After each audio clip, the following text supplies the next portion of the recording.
고지 말씀드리겠습니다. 오늘 회의는 먼저 고유법을 상정하여 심사한 후 검사 박상용 탄핵소추안 관련 안건을 논의하겠습니다. 고유법 상정과 토론이 진행되는 동안 양당 간사님들께서는 증인 참고인에 대해 협의를 해주시기 바랍니다. 그러면 바로 의사일정에 들어가겠습니다. 의사일정 제1항부터 제150항까지 이상 150건의 법률안을 일괄하여 상정합니다. 구체적인 안건명은 배부해드린 의사일정을 참고해 주시기 바랍니다. 효율적인 회의 진행을 위해 제안 설명은 노트북에 게재된 자료로 대체하고 바로 전문위원회 의원의 검토보고를 듣도록 하겠습니다. 먼저 정환철 수석전문위원 나오셔서 제1항부터 45항까지의 법률안에 대해 간략히 검토보고해 주시기 바랍니다. 네, 수석전문위원입니다. 의사일정 제1항부터 제45항까지 45건의 법률안 중 주요 안건의 핵심 내용을 간략히 보고드리겠습니다. 배부된 요약본을 참조해 주시기 바랍니다. 네, 의사일정 제1항 장경태 의원 대표 발의 검찰청법 일부 개정안은 검사의 근무 성적 평정 기준에 기소 사건 대비 유죄 판결 비율을 의무적으로 포함하도록 하여 검사의 공소권 남용을 방지하려는 취지가 인정됩니다.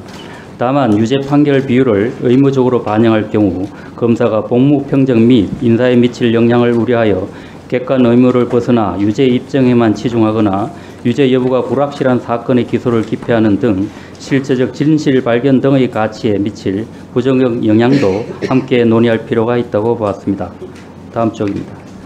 의사일정 제10항 및 제11항 김도읍, 김남희 의원이 각각 대표 발의한 특정강력범죄처벌특례법 일부 개정안은 특정강력범죄 피해자가 법원에 공판기록 열람 등사를 신청한 경우 신변보호나 권리구제 필요성이 인정되면 열람 등사를 원칙적으로 허용하고 검사 보관 기록도 피해자 신청 시 같은 기준으로 열람 등사할 수 있게 하는 등의 내용입니다.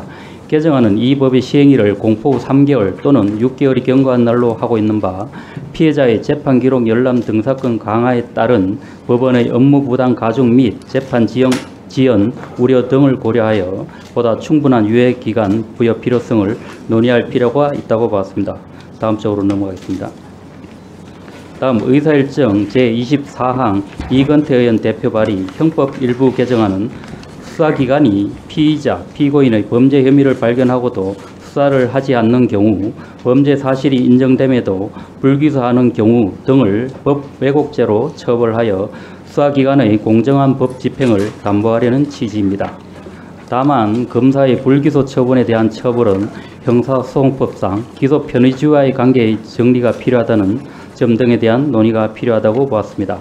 의사일정 제37항, 제38항 및 제43항 김도읍, 김남희, 최기상 의원이 각각 대표 발의한 형사소송법 일부 개정안은 공판기록 열람 등사를 허가하지 아니하거나 조건을 붙여 허가하는 경우에는 신청인에게 그 이유를 통지하도록 하고 열람 등사 불허가 시에는 불복 절차를 도입하는 내용입니다.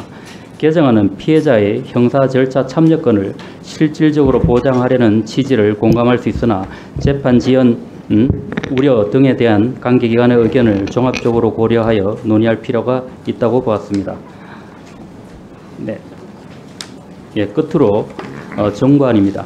의사일정 제45항 정부제출 형사소송법 일부 개정안은 피고인이 피해자의 권리 회복에 필요한 금전을 공탁한 경우 판결 선고 전에 피해자 등으로부터 의견 청취를 의무화하는 내용입니다. 형사공탁이 재판 지연 수단으로 악용되지 않도록 임의 기종으로 하거나 피해자의 의견 청취를 생략할 수 있는 예외 사유를 두는 방안 등을 추가로 논의할 필요가 있다고 보았습니다. 이상으로 보고를 마치겠습니다. 네, 수고하셨습니다. 다음은 김성환 전문위원 나오셔서 제46항부터 제66항까지 법률안에 대해 간략히 검토보고해 주시기 바랍니다. 네, 보고드리겠습니다. 의사일정 제46항부터 제66항까지 21건의 법률안에 대하여 검토한 내용 중 주요 사항을 중심으로 간략히 말씀드리겠습니다. 의사일정 제53항 김명진 의원이 대표 발의한 고위험 성폭력 범죄자의 거주지 지정 등에 관한 법률안은 고위험 성폭력 범죄자들에 대해서 법무부 장관이 지정하는 시설 중 하나에 거주하도록 하는 거주지 지정 명령을 법원이 부과할 수 있도록 하는 등의 내용입니다. 이에 대해서는 고위험 성폭력 범죄자들에 대한 거주 지정 자유 제한, 현재 존재하는 성폭력 범죄자들에 대한 다양한 보완 처분 외에 거주지 지정 명령이라는 보완 처분을 추가로 실시하는 것이 재범 예방이라는 형사 정책적 목적 달성에 효과적인지 등을 종합적으로 고려할 필요가 있다고 보았습니다.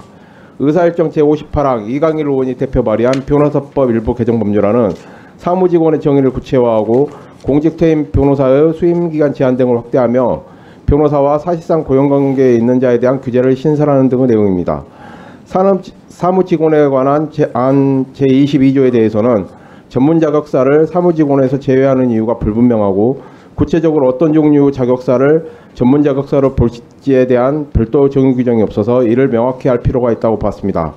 다음 공직퇴임 변호사의 수임 제한에 대한 안 제31조에 대해서는 수임 제한 대상 사건의 범위와 수임 제한 기간은 변호사의 영업 자유, 변호사 업무 공공성 및 윤리성 측면 등을 형량하여 결정할 필요가 있다고 봤습니다.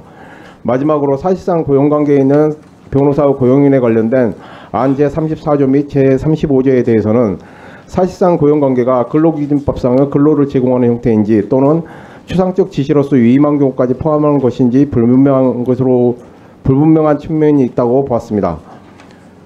다음 페이지입니다. 의사일정 제59항 이혜민 의원이 대표 발의한 상고심 절차에 관한 특례법 일부 개정 법률안은 심리 불속행으로 상고를 기각하는 판결의 경우에도 판결 이유를 기재하도록 노력할 의무를 부과하는 내용입니다. 이는 상고심 재판의 공정성에 대한 국민의 신뢰를 제고하는 것으로 개정안의 취지는 타당하다고 보입니다. 다만 심리 불속행 제도와 심리 불속행 기각 판결에 대해 판결 이유를 생략할 수 있도록 한 것은 대법원의 업무 부담을 경감하고 대법원이 최종심과 법률심으로서의 본연의 역할을 충실하게 수행할 수 있도록 하기 위한 취지였다는 점, 그리고 지속적으로 논의되고 있는 상고심사제 도입, 대법원 규모 확대 등 여러 상고제도 개선 방안과 연결되어 있다는 점 등을 고려할 필요가 있다고 봤습니다. 이상 검토 보고를 마치겠습니다. 네, 수고하셨습니다.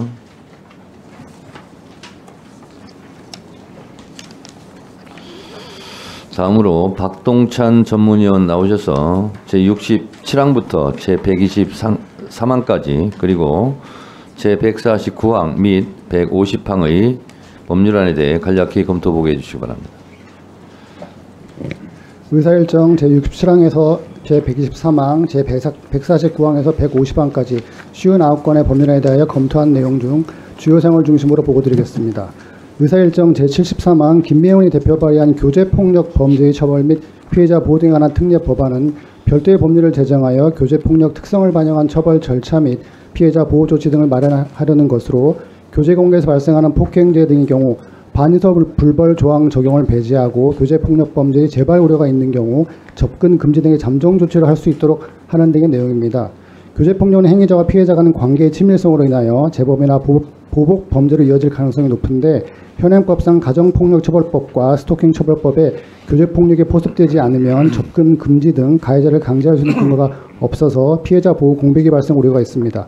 따라서 사건 초기부터 수사기관의 적극적 대응을 통해 피해자를 보호하기 위해서는 교제폭력에 대한 독자적인 보호 정치가 마련되어야 할 필요성은 인정된다고 보았습니다. 다만 교제폭력을 별도의 법으로 규율할 것인지에 관하여는 교제폭력 범죄 피해자 중심의 구체적이고 실효성 있는 대응을 위해서 교제폭력만을 대상으로 하는 별도의 법을 제정할 필요가 있다는 측면과 이미 현행법에 규정된 폭력 대응 내용과 중복되는 경우 현장 대응 과정에서 혼란이 발생할 우려가 있다는 측면을 종합적으로 고려하여 입법 정책적으로 결정할 필요가 있다고 보았습니다. 법원 행정처는 구속요건의 불명확성, 광범위성 등의 문제 및 스토킹 관련 법률의 중복성 등으로 새로운 법률을 제정할 경우 법체계 적합성 및 실무상 혼란이 우려되는 바 스토킹 처벌법을 보완하는 방향으로 입법 목적을 달성하는 것이 바람직하지 않은지 추가적인 검토가 필요하다는 의견을 제시하였습니다. 의사일정 제97항부터 제115항, 제149항 및 제150항까지 21건의 성폭력 범죄의 처벌 등에 관한 특례법 일부 개정 법률안은 허위 영상물 등을 편집, 합성 또는 가공한 자에 대한 법정형을 상향하고 허위 영상물 등 소지, 구입, 저장, 시청 죄에 대한 처벌 규정을 신설하며 허위 영상물 등 편집 등 죄의 구성 요건에서 반포 등을 할 목적을 삭제하는 등 이른바 딥페이크 성범죄에 대한 처벌을 강화하는 동시에 영상물 삭제, 차단 등 응급조치 의무를 도입하는 등 피해자에 대한 보호를 강화하는 내용입니다. 개정안은 허위 영상물 등의 반포 등의 죄의 불법성에 대한 사회적 경각심을 높이고 형벌의 일반 예방 등 효과를 제고하려는 것으로 죄의 특성상 피해보기 어려우며 그 발생 빈도수도 증가하고 있는 현실적 상황, 가해자 내 엄벌을 통해 관련 범죄를 근절하고자 하는 형사 정책적 측면 등을 고려할 때 개정안의 취지는 타당한 것으로 보았습니다. 다만 허위 영상물 등의 편집 등에 대한 법정형을 상향하고 허위 영상물 등에 대한 소지, 구입, 저장, 시청죄 등에 대한 처벌 규정을 신설할 때에는 비례 원칙 및 명확성의 원칙 등에 저촉될 가능성은 없는지 등을 종합적으로 고려해 결정할 필요가 있을 것으로 보았습니다. 법원 행정처는 딥페이크 기술로 제작된 허위 영상물에 대한 법정형의 종류와 범위의 선택은 허위 영상물 관련 범죄로 인한 사회적 해악 및 법익 침해의 정도, 소지, 시청의 제한으로 인하여 달성할 수 있는 성범죄, 불법 영상물의 제작, 배포 등 관련 위반 행위에 대한 억제 효과의 유무 및 정도, 형사처벌의 남용 가능성 및 기본권 제한 정도 등을 종합적으로 고려하여 입법 정책적으로 결정할 사항이라는 의견을 제시했습니다. 이상으로 보고를 마치겠습니다. 예, 수고하셨습니다. 방금 전문위원이 검토 보고한 제97항부터 115항, 149항부터 150항 이 부분은 요즘 국민들이 많이 걱정하시는 딥페이크 관련 법률안들입니다. 추석 연휴 직후에 우리 법사위, 과방위 그리고 행안위 이렇게 셋이 토론회를 했는데요. 심각하더구만요. 특히 매우 놀라웠던 것은 이 딥페이크 영상을 제작하고 반포하고 하는 분들이 대부분 70%가 청소년들 계층이라는 거예요. 그리고 전 세계 피해자 53%가 대한민국에 피해를 입히고 있다는 매우 놀라운 통계를 보면서 하루빨리 이 부분은 우리 법사위에서 시급하게 처리해야 될 법이라는 생각이 좀 들었습니다. 그래서 오늘 논의되는 특히 딥페이크 관련된 법안은 법안 소위에서 신속하게 처리를 해주실 것을 위원장으로서 부탁드립니다.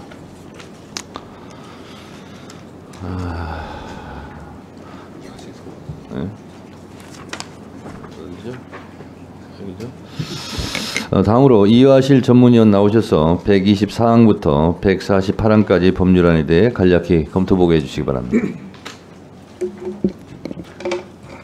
의사일정 제124항부터 제148항까지 25건의 법률안에 대하여 검토한 내용 중 주요 사항을 중심으로 보고드리겠습니다. 의사일정 제126항 정부가 제출한 공탁법 일부 개정 법률안은 형사사건 공탁에 있어 공탁물의 수령인으로 지정된 자가 공탁물이 회수에 동의하거나 형사사건에서 무죄 판결이 확정된 경우 등을 제외하고는 공탁물을 회수하지 못하도록 하여 형사사건 공탁의 악용을 방지하고 범죄 피해자 보호의 사각지대를 최소화하려는 것으로 타당하다고 보았습니다. 다만 절차상 과오가 있는 경우에도 공탁물을 회수할 수 있는 근거를 마련하는 등 일부 내용을 보완할 필요가 있을 것으로 보입니다. 의사일정 제129항 박지원 의원이 대표 발의한 민법 일부 개정 법률안은 기여분 결정을 위한 심판 청구 요건에 유류분 반환 청구를 추가하고 유류분의 기여분 관련 조항을 준용하는 내용입니다. 헌법재판소는 기여분 관련 규정을 유류분에 준용하지 않아 피상속인을 오랜 기간 부양하거나 상속재산 형성에 기여하여 일부 재산을 증여받더라도 비기여 상속인이 유류분 반환 청구에 응하여 증여재산을 반환하여야 하는 부당한 상황이 발생한 점을 고려하여 민법 제1118조에 대해 헌법 불합치 결정을 내렸는 바 개정안은 헌법 불합치 사유를 해소하고자 하는 것으로 보입니다.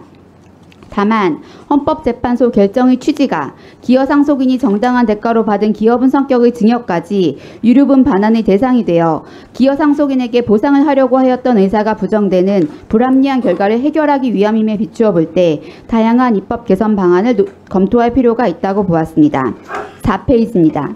의사일정 제145항 정부가 제출한 채무자 회생 및 파산에 관한 법률 일부 개정 법률안은 파산 절차에서 법원의 구인의 명을 받은 자가 그 사실을 알면서도 절차를 지연시키거나 구인의 집행을 회피할 목적으로 도주한 때 1년 이하의 징역 또는 1천만 원 이하의 벌금에 처하도록 한 규정을 삭제하고 법원의 구인명령 사실을 알면서도 정당한 사유 없이 출석하지 아니한 때에는 500만 원 이하의 과태료를 부과하도록 하는 내용입니다. 이는 정부가 2023년 10월 발표한 경제 형벌 규정 개선에 관한 사항에 따른 후속 조치로 국민의 과도한 형벌 부담을 완화할 수 있다는 점에서 타당한 것으로 보았습니다. 다만 현행법상 구인 불응죄의 구성 요건과 개정안에 따른 과태료 부과 대상은 행위 태양 및 제재 수준에 있어 차이를 보이므로 파산 절차 지연 등의 고의를 가진 채무자 등에 대해 과태료 부과 규정만으로 범죄 억제력을 담보할 수 있는지 여부 등에 대해 논의가 필요할 것으로 보았습니다. 이상으로 보고를 마치겠습니다. 네, 수고하셨습니다. 그러면 상정한 법안에 대해 일괄하여 대체 토론을 실시하겠습니다. 법률안 심사를 위해 박성재 법무장관, 최다령 감사원 사무총장, 오동훈 공수처장, 김정원 헌법재판소 사무처장, 천대엽 법원행정처장, 김용현 국방부 장관께서 출석하셨습니다. 최재해 감사원장은 해외 출장으로 인해 사무총장이 대리 출석하였다는 점을 알려드립니다. 토론은 다 하시겠습니까, 혹시? 원하는 분만 하시고 5분으로 하고요. 그리고 지난번에 약간 해프닝이 있었는데 제가 제일 먼저 드는 분 위주로 시키는데 그 다음번에 안 들어요. 지난번에 들었기 때문에. 그럼 모릅니다, 제가. 다 외울 수 없기 때문에 손을 들어주시기 바랍니다. 자, 대체 토론하실 의원님 계십니까? 장경태 의원이 제일 먼저 손 들었습니다. 네. 해도 되겠습니다. 자료 요구요? 예. 네. 5분 하시면서 하시면 안 될까? 토론하시면서? 아, 그래요? 네, 자료 요구 하시죠, 그러면.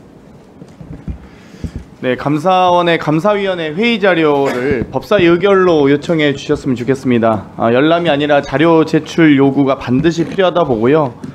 감사위원회에서 김건희 관련 중대한 이슈가 있었는데 또 갑론을박도 많았다고 들었는데 7차례나 감사위원회가 연기되었던 그 사유를 감사위원회 회의록을 통해서 분명히 밝혀야 된다고 생각하고요.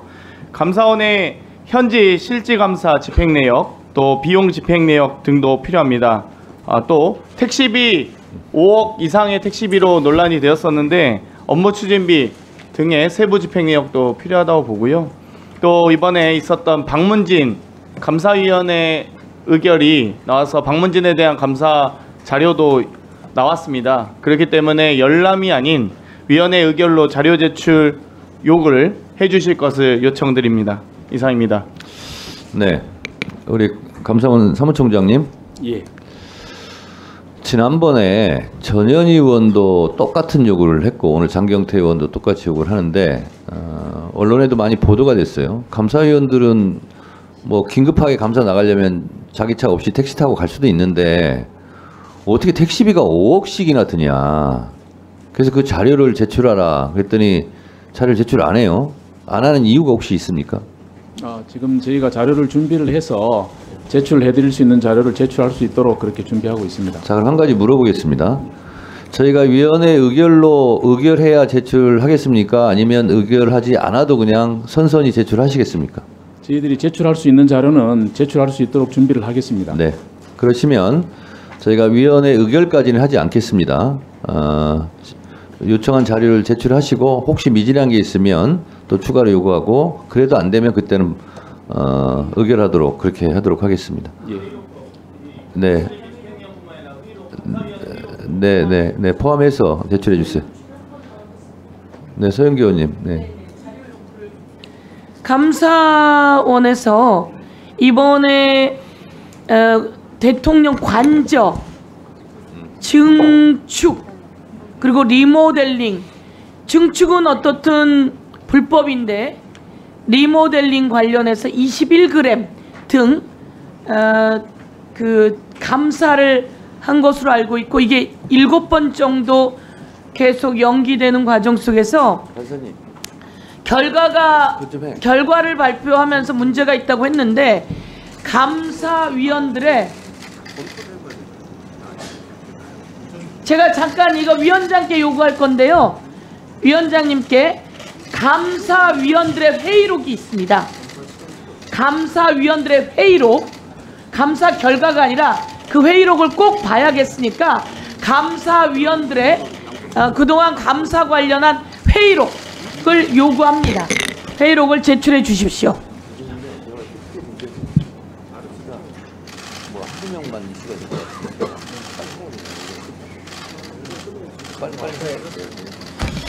자, 서영교 의원님이 얘기하신 회의록은 뭐 장경태 의원님도 계속 요구하고 있으니까 같이 포함해서 제출해 주시기 바랍니다. 자, 자료 제출 요구는 다 됐죠?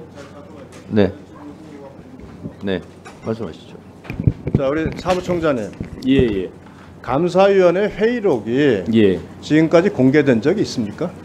저희가 기본이 안 그래도 그 말씀을 지금 좀 드리려고 그랬습니다. 그 회의록은 저희가 일반적으로는 저희가 공개한 예는 없는데 지난번에 한번 그 국민 그 권익위원회 감사에 대해서는 그때 하도 여러 가지 오해나 논란이 많았기 때문에 그때는 저희가 예외적으로 한번 공개를 한 적이 있습니다. 자, 감사위원회 회의록과 관련된 공개와 관련된 규정이 어떻게 되고 있어요? 감사원 내규에는 어떻게 되겠습니까? 저희는 그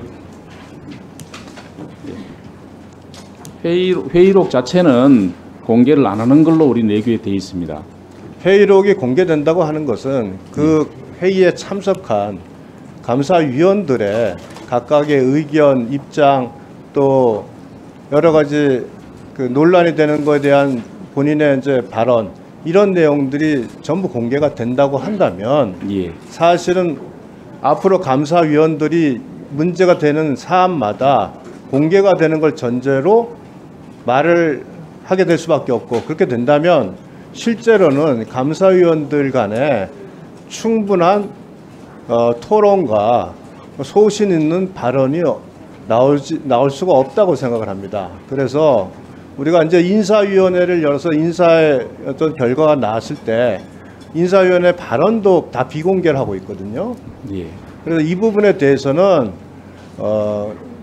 감사위원회의 결정은 그 결과만 나오는 것이지 그 안에 서 발생한 토론의 과정이 공개된다는 것은 감사위원회의 중립성 또 감사위원회의 독립성 뭐 이런 문제에 있어서 논란이 많기 때문에 이거는 뭐 필요하면 그 부분에 대해서 의원님들께 말씀을 드리고 불가피성을 설명하든지 이렇게 진행이 되지 감사위원회 회의 자료가 뭐 정치적 논점이 될 때마다 아무 때나 공개가 되기 시작한다면은 감사위원회가 제대로 운영이 되겠어요?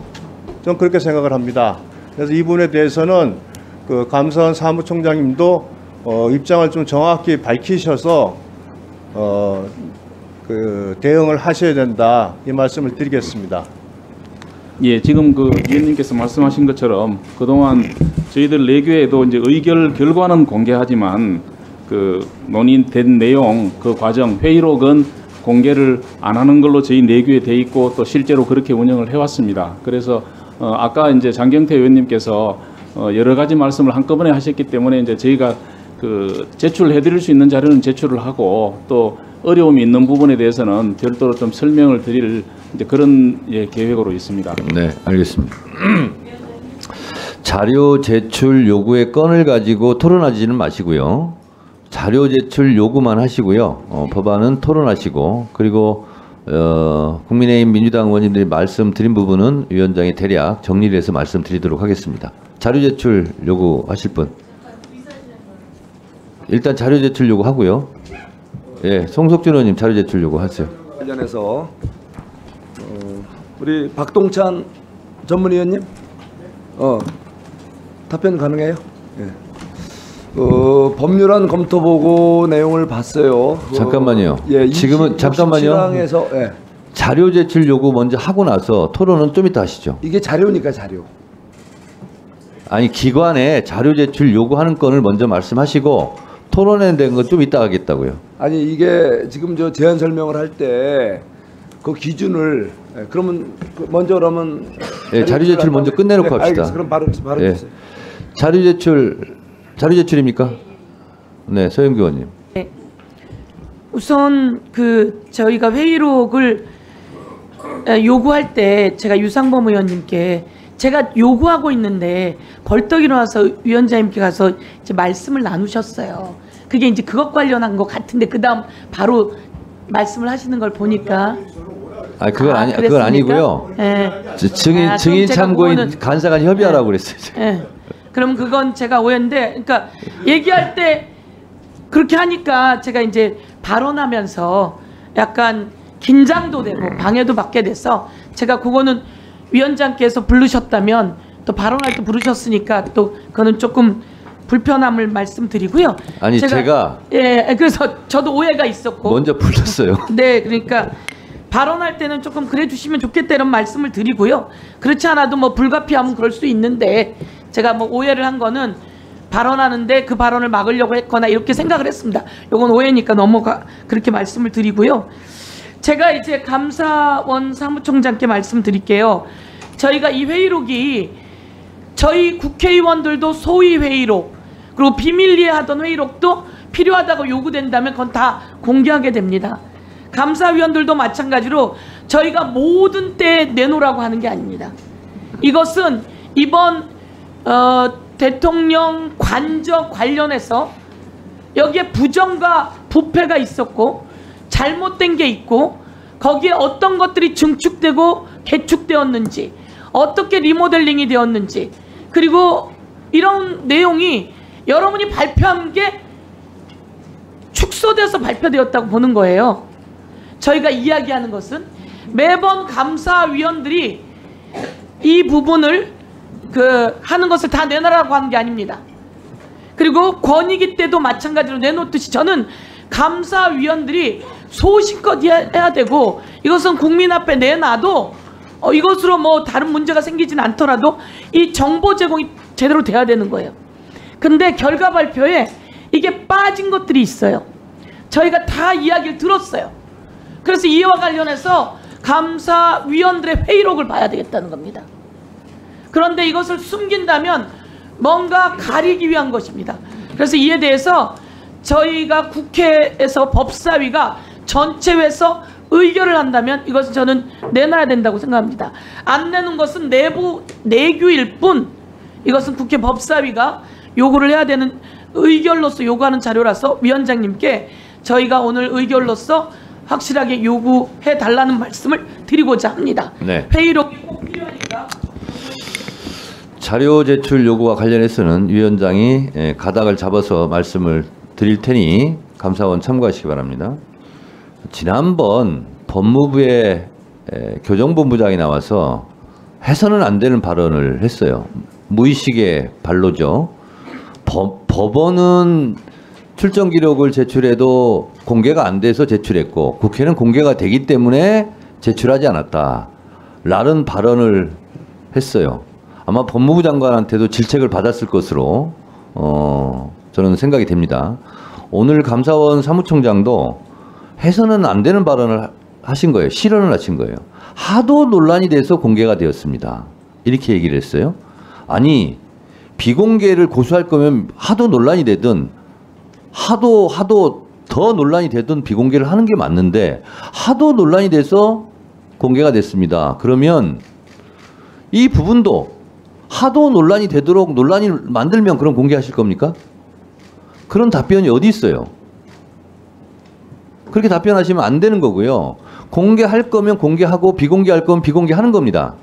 그런데 제가 대체적으로 의정활동 경험으로 봐서 인사에 관련된 부분이라든가 징계에 관련된 부분이라든가 사생활에 관련된 부분이라든가 국가 기밀에 관련된 부분은 대개 기관에서 비공개를 주장을 합니다. 일견 그럴 수 있어요. 그런데 국회에서는 하는 역할이 정부기관이 잘못하고 숨기고 있는 것을 캐내고 국민들의 알 권리를 보장하는 의정활동이 대부분이 많습니다. 그래서 괜히 공개하면 될 것을 공개하지 않아서 더 의심을 받고 오해를 받는 경우가 있어요. 그래서 그런 부분을 참고하시고 아까 말씀드린 대로 공개할 걸 일단 공개하시고 보시고 만약에 의원님들이 더 부족해서 이건 안 되겠다 의결로 자료 제출 요구를 하겠다 하면 그때 의결하는 걸로 하고 일단 의원님들이 요구하는 자료는 성실하게 제출해 주시기 바랍니다. 사무총장님 아시겠어요? 예, 알겠습니다. 네. 자료 제출은 이걸로 좀 마치고요. 그러면 대체 토론 하시고요. 5분 정도 토론을 하도록 하겠습니다. 네? 제안 설명에 대한 의사 진행 발언도 있어요? 제안 설명은 노트북에 지금 다 돼 있거든요. 검토 보고입니까? 예, 말씀해 보세요. 네, 의사진행관 하세요. 아니 발언을 안 주시려고 그랬는데 억지로 준 것 같아서. 아니 지금 제안 설명은 노트북에 다 돼 있는데 제안 설명을 가지고 누구한테 뭘 물어보겠다는 거예요? 의사진행을 어떻게 하겠다는 거예요? 네, 하시라고요. 의사진행관 하세요. 굉장히 기분 좋게 했습니다. 선선히 했어요 지금.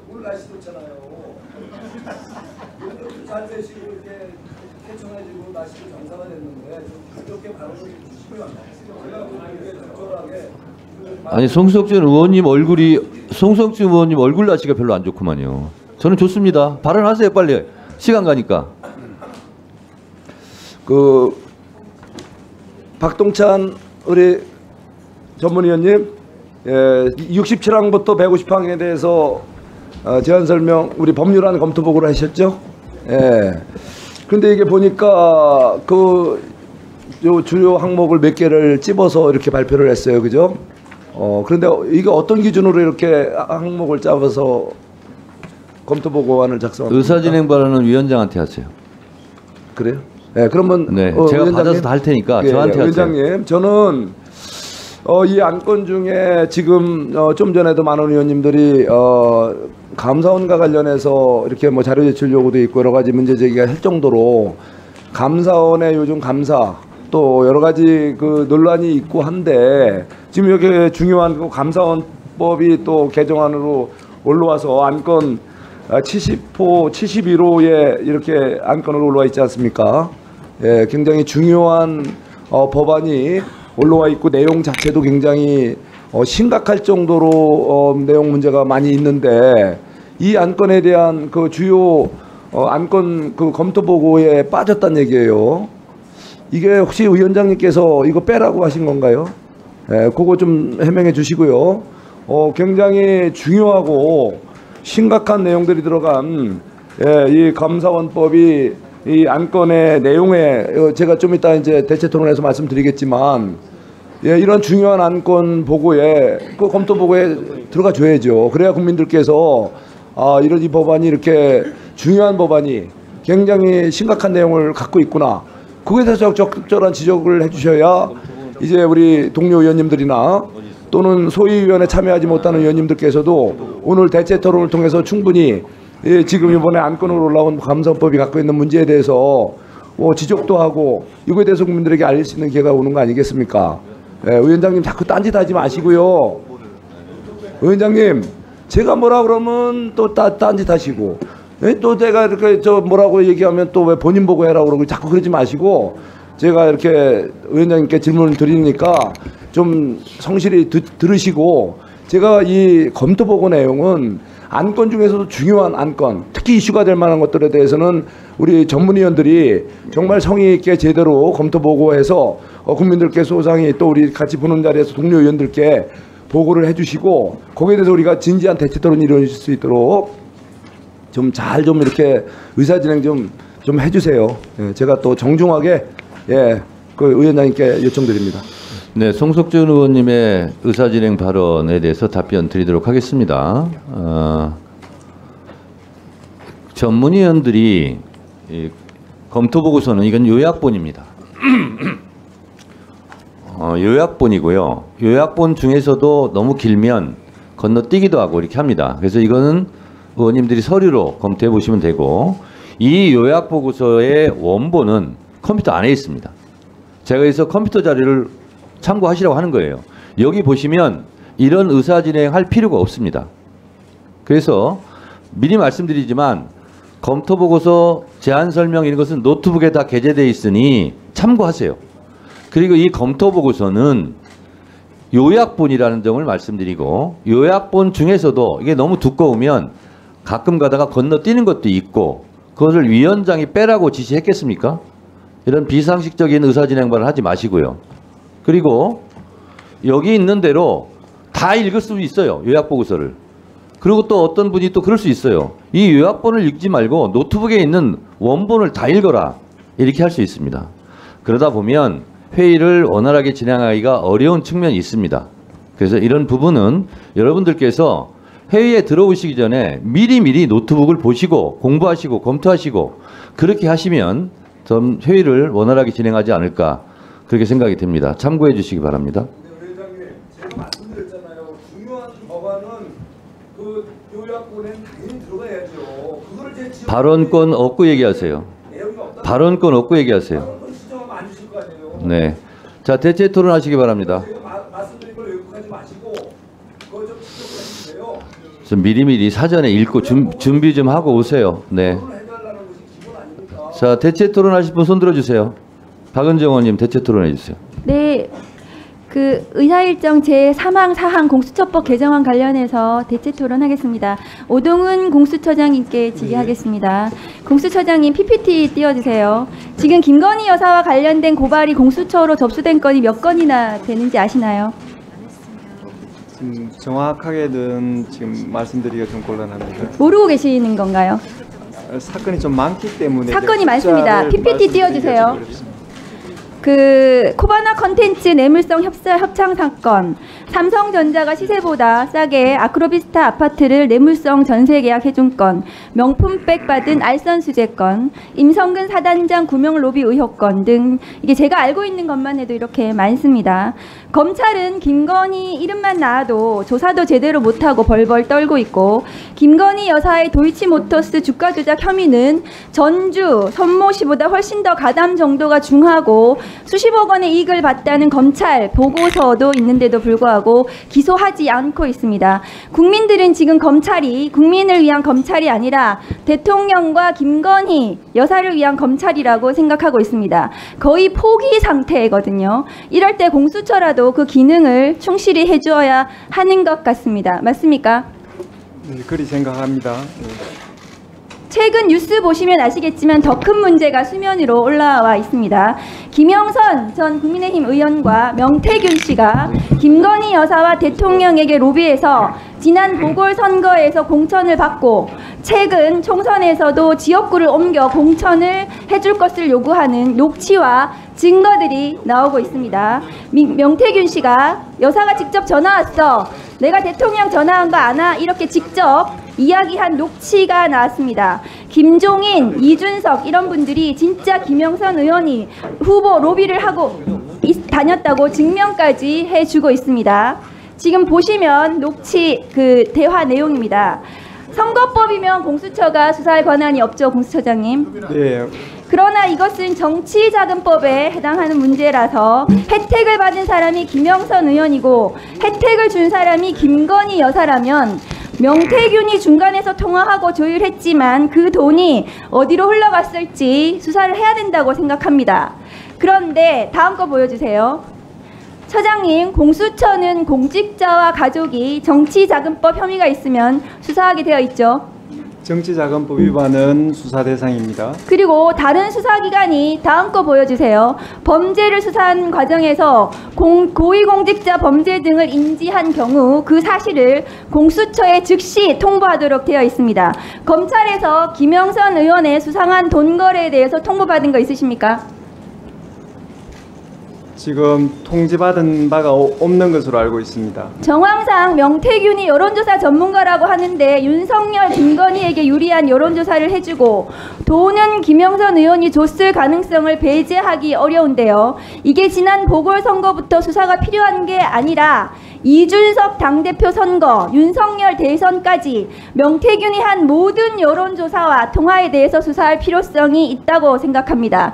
증거가 사라지기 전에 명태균, 김영선 등등에 대해서 통신조회라도 하는 것이 빨리 확보해둬야 하는 것이 수사기관의 도리라고 생각합니다. 이 사건 또한 공수처에서 바로 신속하게 수사를 해야 될 심각한 사안이라고 생각하는데 처장님 의견 어떠십니까? 지금 공직선거법 위반의 그 관점에서 이 사건을 좀 지켜봐 왔는데 의원님께서 말씀하신 정치자금법 위반의 그 관련해서 또 검토해 보겠습니다. 법무부 장관님, 예. 이 사건 창원지검에서 수사하고 있는 거 알고 계십니까? 창원지검에서 수사 일부 명태균, 김영선 돈 거래에 대해서 창원에서 지금 수사하고 있다고 언론 보도가 났습니다. 장관이 그것도 모르세요? 수사하고 있는 것도 알고 있습니다. 네. 그런데 창원지검에서 지난 1월에 보도가 됐는데 그 후에 김영선 전 의원이 지역구를 옮깁니다. 이거 캐비넷에 있던 거 검찰에서 수사한다고 하니까 그 겁나서 지역구 옮긴 거 아닙니까? 장관님 어떻게 보세요? 제가 거기에 대해서 평가할 일은 아니라고 생각합니다. 그리고 나서 창원지검은 수사가 감감해요. 지금 창원지검 이 건 관련해서 수사하는 거 있습니까?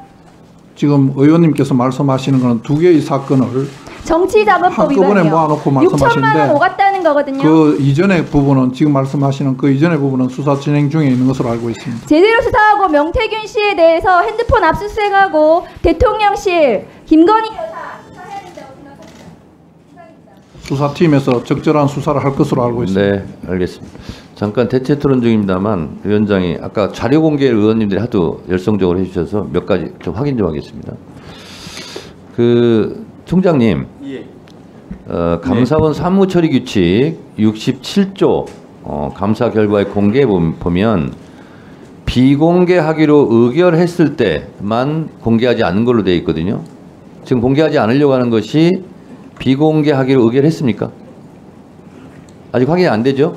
예, 지금 정확하게 지금. 자, 그러면 비공개하기로 의결했는지.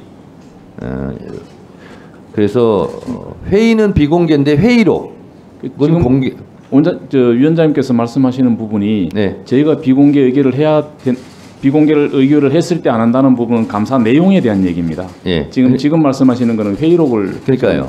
하시기 때문에 포함해서 그래서 회의는 16조는 공개하지 아니하는데 회의록을 공개하지 않는다까지 의결을 했는지 그것도 좀 그 자료까지 좀 확인을 좀 해야 될 필요가 있고. 그러니까 제가 드리는 말씀이 회의록 공개 여부는 그거를 따로 공개 안 한다고 의결을 해야 안 되는 그런 내용이 아니라는 말씀입니다. 회의 내용 감사 결과에 대한 얘기를 그러니까요. 그러니까 제가 말씀드린 것은 그런 의결을 했는지 그렇고요.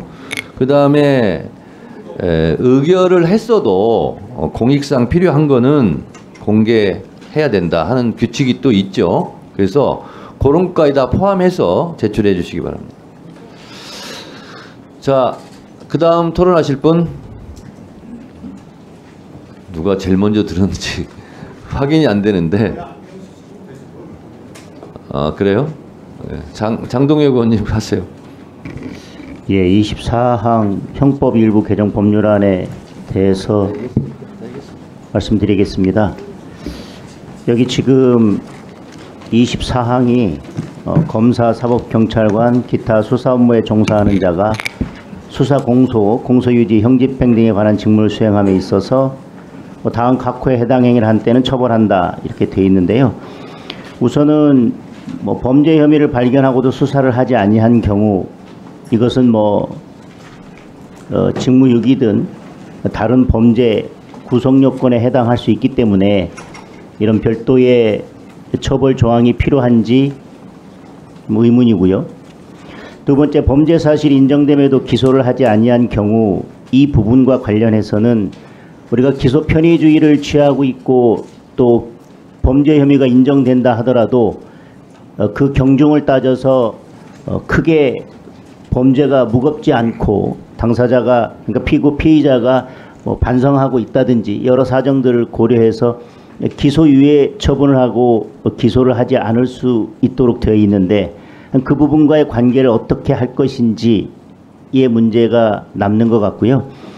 피의자 피고인의 유리 분리를 불문하고 증거를 은닉, 불제출, 조작한 경우 저는 증거를 은닉하거나 조작한 경우에는 당연히 다른 범죄 구성 요건에 해당하기 때문에 또 이게 별도의 구성 요건이 필요한지 이런 별도의 죄를 신설하는 것이 맞는지 잘 모르겠습니다. 그런데 여기에서 불제출의 경우에 있어서는 증거를 수집하다 보면 그것이 굳이 사건과 관련이 없거나 아니면 증거로서의 가치가 거의 없는 경우에 그 경우에는 이것을 다 제출하도록 하면 재판에도 부담이 되고 여러 가지 재판부에도 시간을 낭비하는 것이 될 텐데, 물론 그것이 증거를 은닉하거나 조작한 경우에는 다른 범죄에도 해당하기 때문에 그 부분은 논할 필요가 없습니다.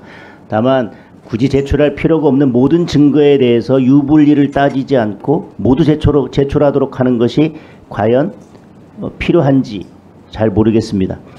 그리고 증거 해석, 사실 인정, 법률 적용을 왜곡하거나 그 정을 알면서 묵인한 경우라고 되어 있는데요. 왜곡하거나라고 하는 것이 뭐 어떤 의미인지는 알겠는데 그걸 판단할 때 과연 이것을 우리가 어떻게 판단할 수 있을지, 그리고 왜곡한 것이 다른 의도를 가지고 왜곡한 것이 명백하다면 이것도 다른 범죄에 해당하게 될 건데, 이 또한 법률 구성 요건을 새롭게 이렇게 만들어서 새로운 범죄를 규정하는 것이 과연 필요성이 있는지. 물론 법정형이 다르기 때문에 법정형을 비교해서 법정형을 뭐 높이거나 낮추는 효과는 있다고 할 수 있겠지만, 이 지금 여러 132조의 이 법 왜곡 요 조항에 대해서는 어떤 취지인지는 뭐 알겠습니다. 그리고 이런 경우에 있어서 뭐 처벌이 필요한 경우도 있다는 점도 알겠지만, 검찰의 지금 현행법의 기소 편의주의나 불기소, 즉 기소유예 이런 부분, 그리고 다른 범죄 구성 요건에 이미 충분히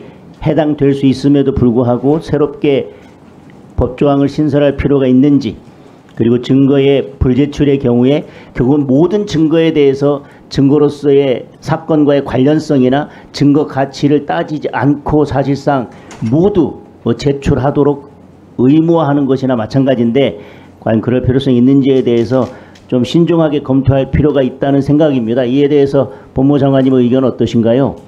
예, 의원님께서 지적하신 그런 부분을 저희들도 충분히 공감하고 문제점이 있는 것으로 생각을 하고 있습니다. 그뿐만 아니라 이 증거 해석, 사실 인정, 법률 적용의 왜곡이라는 부분, 또 묵인이라는 부분은 사실은 이런 견해 차이가 사실은 재판에서 법리 오해, 사실 인정 간의 견해 차이로 저희들이 판단하는 부분인데, 이 부분을 다 막게 된다면 새로운 판례나 법리 형성이 전혀 안 되는, 그러니까 법률 문화 향상이라는 부분이 사실은 서로 다른 견해를 토대로 형성되는 것인데, 그 부분이 저해되지 않을까 심히 좀 우려가 되기도 하고요. 기소 편의주의 말씀하셨는데 모든 범죄, 모든 증거라는 부분은 굉장히 좀 지나친 규제가 아닐까 그런 생각을 하고 법 적용에 여러 가지 문제가 있을 것으로 우려하고 있습니다. 조금 아까 말씀하신 법 해석 이런 부분은 경계선에 있기 때문에 규정도 모호하다고. 네, 수고하셨습니다. 다음 토론하실 분 손 들어주세요. 네, 조배수 의원님. 네, 국민의힘 조배수 의원입니다. 금방 장동혁 의원님께서 질의한 것과 그 연계해서요, 법무부 장관님께 잠깐 질의하겠습니다. 지금 이제 이 규정 중에 사실 인정, 그러니까 증거 해석과 사실 인정, 법률 적용을 왜곡하는 경우에 이제 법 왜곡죄이지 않습니까? 그러면은 이제 그런 경우에 기소가 됐을 때 사실 그 판단은 법원에서 하는 건 아닙니까? 예, 그렇습니다. 예, 그래서 검찰은 이렇게 판단을 했는데, 그러면 법원에서 판단을 해서 만약에 무죄가 나온다거나 이럴 경우에는 그 검사의, 기소하는 검사의 어떤 고과나 이런 그 책임으로 반영되지 않겠습니까? 저희들 사건 처리 후에 그 무죄 사건에 대한 다양한 평정 제도를 유지하고 있습니다. 꼭 그 무죄를 받았다고 해서 검사의 과오가 있기는 어렵고, 거기에 따라서 좀 더 자세히 보면 사실 인정이나 법리 판단에 있어 갖고 명백한 과오가 있을 때에 저희들이 과오가 있다고 하게 됩니다. 근데 그 의견의 차이로 인해서 무죄가 났다는 이유만으로 법 왜곡이 있었다고 하기는 상당히 좀 어렵고, 여기 지금 조문에 있는 여러 가지 사항들은 개별 기존의 형사처벌 규정으로 충족할 수 있는 그런 내용들이 많이 있다고 생각합니다. 그러니까 이제 제가 말씀드리고 싶은 것은 재판 그렇게 해서 사법부에 가서 판단을 받았을 때 그 부분과 관련해서 검찰에서도 손 놓고 있지 않고 그 부분을 평가를 한다는 것입니다. 예, 저희들 나름 그러니까 평가를 하고 어떤 있습니다. 내부적인 어떤 통제가 된다는 것이죠. 예. 저희들 그렇게 하고 있습니다. 예, 그래서 이것과 관련해서 오늘 그 의사일정 제1항을 보면은 장경태 의원님이 대표 발의한 검찰청법 일부 개정 법률안도 보면 그 유죄 판결 비율을 의무적으로 반영을 해야 된다. 이제 이런 그 규정이 있거든요. 예. 이제 물론 그 검사의 공소권 남용을 방지하려는 취지도 있긴 하지만 이제 저는 이런 경우에 너무 자꾸 유죄 판결 비율을 의무적으로 할 경우에는 좀 너무 이 검사가 이거를 법률로 그 규정을 했을 때 너무 그것을 의식해서 어떤 수사나 기소가 좀 위축되지 않을까 이런 생각을 하거든요. 그리고 또 일단은 제가 알기로는 법무부나 검찰에서 이 기소한 검사의 나중에 유무죄가 상당히 이렇게 평점의 기준이 돼서 굉장히 그것을 의식하는 것 같습니다. 그래서 장관님 생각은 어떠세요? 물론 이렇게 법률적으로 규정을 하는 것도 의미가 있지만 그 이전에 이미 내부적으로 이제 어느 정도 효과적으로 좀 규제가 되고 있다 이런 생각을 하고 계시는 건가요? 예. 장경태 의원님께서 검사들의 사건 처리에 보다 신중을 기해한다는 의미에서 검찰청법 일부 개정안에 검사 평정과 관련된 내용을 포함시킨 것에 대한 여러 가지 마음을 충분히 이해할 수 있습니다. 하지만은 저희들이 이 부분은 이미 좀 많이 근무평정제도에서 반영하고 있는 내용인데 또 다른 한편으로는 이런 걱정이 좀 됩니다. 사실 전체 무죄율이 저희들이 1% 정도를 유지하고 있는데 성범죄와 관련된 강제추행이나 강간 같은 경우에는 한 5% 가까이 됩니다. 그리고 배임과 횡령 같은 경우도 한 5% 정도 유지가 되는데 일반 형사부 검사들이 주로 이 사건을 처리하게 됩니다. 그런데 이 일반 형사부 검사들에 대해서 평정이 오히려 가혹해지는 면이 있지 않을까. 또 성범죄와 관련된 부분에 검사들이 기소를 저하게 되는 결과를 초래하지 않을까 이런 걱정이 좀 됩니다. 예, 그다음에 지금 또 의사일정 39항에 보면은 형사소송법 그 개정안에 수사기관이 사건 접수 후에 3개월 내에 수사를 종결해야 된다. 이제 이런 부분이 있습니다. 네, 있는데 어떻습니까? 지금 사실 수사가 지연되기 때문에 좀 여러 가지 문제가 사실은 많습니다. 그래서 저도 일흥은 이 어떤 개정안의 취지에 일부는 공감을 하지만 또 문제는 뭐냐면 지금 검경 수사권 조정으로 경찰의 그 어떤 수사 업무에 대한 부하가 상당합니다. 예, 그래서 만약에 이거를 하려면 이 수사기관에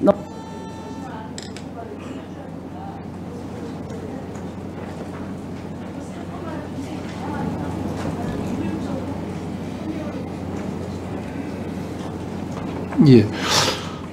수사가 지연되고 있어서 그로 인해서 피의자나 고소인이나 다들 고생하고 있는 것, 그다음에 거기에 대한 불만이 많이 있는 것은 수사기관을 담당하고 있는 법무부 장관으로서 국민들께 굉장히 죄송스럽게 생각합니다. 그렇지만은 이 수사 지연의 문제는 수사기관 담당자의 문제만이 아니고 다양한 법률적인 그런 시스템의 문제도 있다고 생각합니다. 이에 대한 것도 같이 고려해 주시면 감사하겠고요. 특정한 기간, 3개월이라는 기간 내에 처리하지 않았다는 것만으로 형사처벌 규정을 만드는 것은 좀 과도한 규제라고 생각이 듭니다. 예. 네, 수고하셨습니다. 이건태 의원님 토론하시죠. 우리 여당 의원님들이 부천병 출신 이건태 의원입니다. 여당 의원님들이 제가 낸 2개 법률안에 대해서 장관님께 집중 질의를 하면서 이 법률안이 무슨 문제가 있는 것처럼 그렇게 그런 취지로 말씀을 하시는데, 김건희 명폭백 사건은 제가 법무부 장관님께 대정부 질의 때 질의한 바대로 청탁이 있었음이 확인됐고 명폭백이 제공됐음에도 불구하고 알선수재가 성립되지 않는다. 그렇게 결정을 하셨어요. 그게 만약에 범죄 혐의가 발견됐음에도 불구하고 수사하지 않은 경우에 해당이 된다면, 만약에 이 제가 낸 법 왜곡죄가 있으면 당연히 검증을 해서 고의로 봐준 거라면 그 검사는 이 법에 의해서 처벌받을 것입니다. 그래서 이 법이 그런 의미라면 우리 국민들은 당연히 그 법 필요하겠다라고 지지할 거라고 저는 생각합니다. 도이치모터스 주가 조작 사건은 2년이 경과했음에도 불구하고 제대로 수사하지 않고 있습니다. 또 그 주가 조작의 그 1차 주포, 2차 주포, 고로수 이런 사람들은 다 기소돼서 유죄 판결을 받았고, 최근에는 전주 한 사람도 유죄 판결을 받았습니다. 그럼에도 불구하고 본인과 본인의 어머니가, 김건희 여사 본인은 19억, 약 19억, 또 그 김건희 여사의 어머님은 약 4억에서 그 가족이 23억의 수익을 얻었다고 하는 것이 검찰의 의견서에 들어있음에도 불구하고 그 사건은 아직 기소가 안 되고 있습니다.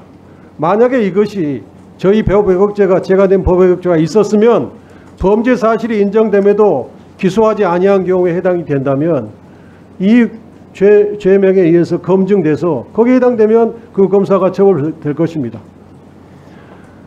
이재명 대표의 공직선거법 사건에서 검찰은 약 2,500장의 사진을 출장 가서 찍은 사진을 확보했음에도 불구하고 형사소송법에 의해서 수사 목록을 작성해야 되는데 이건 다 빼고 본인들이 유리하다고 생각되는 사진 한 30장만 기록을 해놨습니다. 그러면 이것은 피고인 이재명한테 유리한 약 2,400장의 사진은 제출하지 않은 것이고 검찰한테 유리한 30장만 제출한 거죠. 만약에 이 법이 법 왜곡죄가 있었으면 피의자 피고인의 유리 분리를 불문하고 증거를 은닉 불제출 조작한 경우에 해당되고, 이것이 누군가의 처벌을 부당하게 할 목적으로 제출했으면 이 법에 의해서 검증받아서 그 검사는 처벌했을 것입니다. 또 증거를 해석함에 있어서 명백히 상식으로 봐도 그렇게 해석이 안 되는데 그렇게 해석을 억지로 해가지고 기소한 애도 많이 발견되고 있습니다. 그래서 이 법 왜곡죄 한번 제가 읽어보겠습니다. 범죄 혐의를 발견하고도 수사하지 아니한 경우, 범죄 사실이 인정됨에도 기소하지 아니한 경우, 피의자 피고인의 유리 분리를 불문하고 증거를 은닉 불제출 조작한 경우, 증거 해석 사실 인정 법률 적용을 왜곡하거나 그 정을 알면서 묵인한 경우, 그 목적이 피고인이나 피의자를 처벌하거나 처벌받지 않게 하거나 가볍게 처벌할 목적으로 그런 짓을 했다면 처벌하고자 하는 겁니다. 제가 방금 읽어드린 이 법의 내용에 우리 국민들이 불만족스러울 내용이 뭐가 있습니까? 검사들이 제대로 일을 한다면 이 법을 무서워하고 두려워할 이유가 없습니다.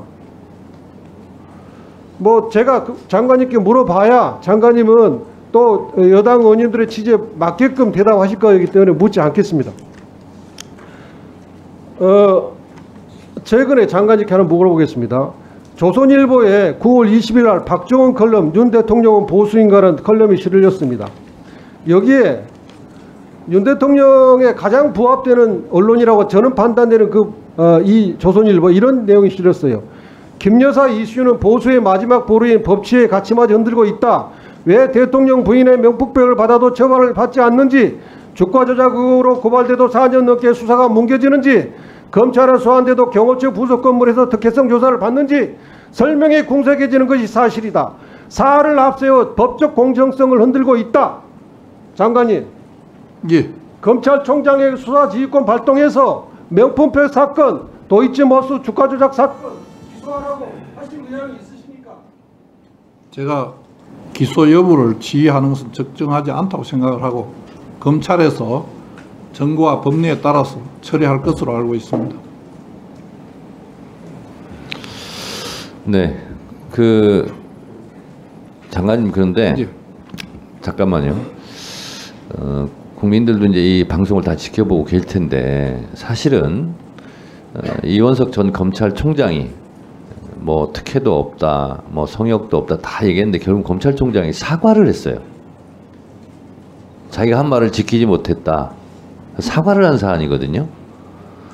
그런데 이거는 상식인 것 같아요. 상식. 저는 그래서 뭐 의뢰 국회에서 야당은 공격하고 여당은 방어하고 또 정부 기관에서도 또 여당과 공조를 하고 이렇게는 합니다만 제가 봤을 때는 일선 수사의 총사령탑인 검찰총장이 제가 말한 대로 특혜도 성역도 없다고 했는데 그러지 못해서 죄송합니다. 국민한테 사과한 사안이에요. 그래서 그런 부분은 참고해서 장관님께서도 말씀해 주시면 고맙겠습니다. 제가 조금 말씀드릴 기회를 네네, 한번 그렇게 하세요. 네.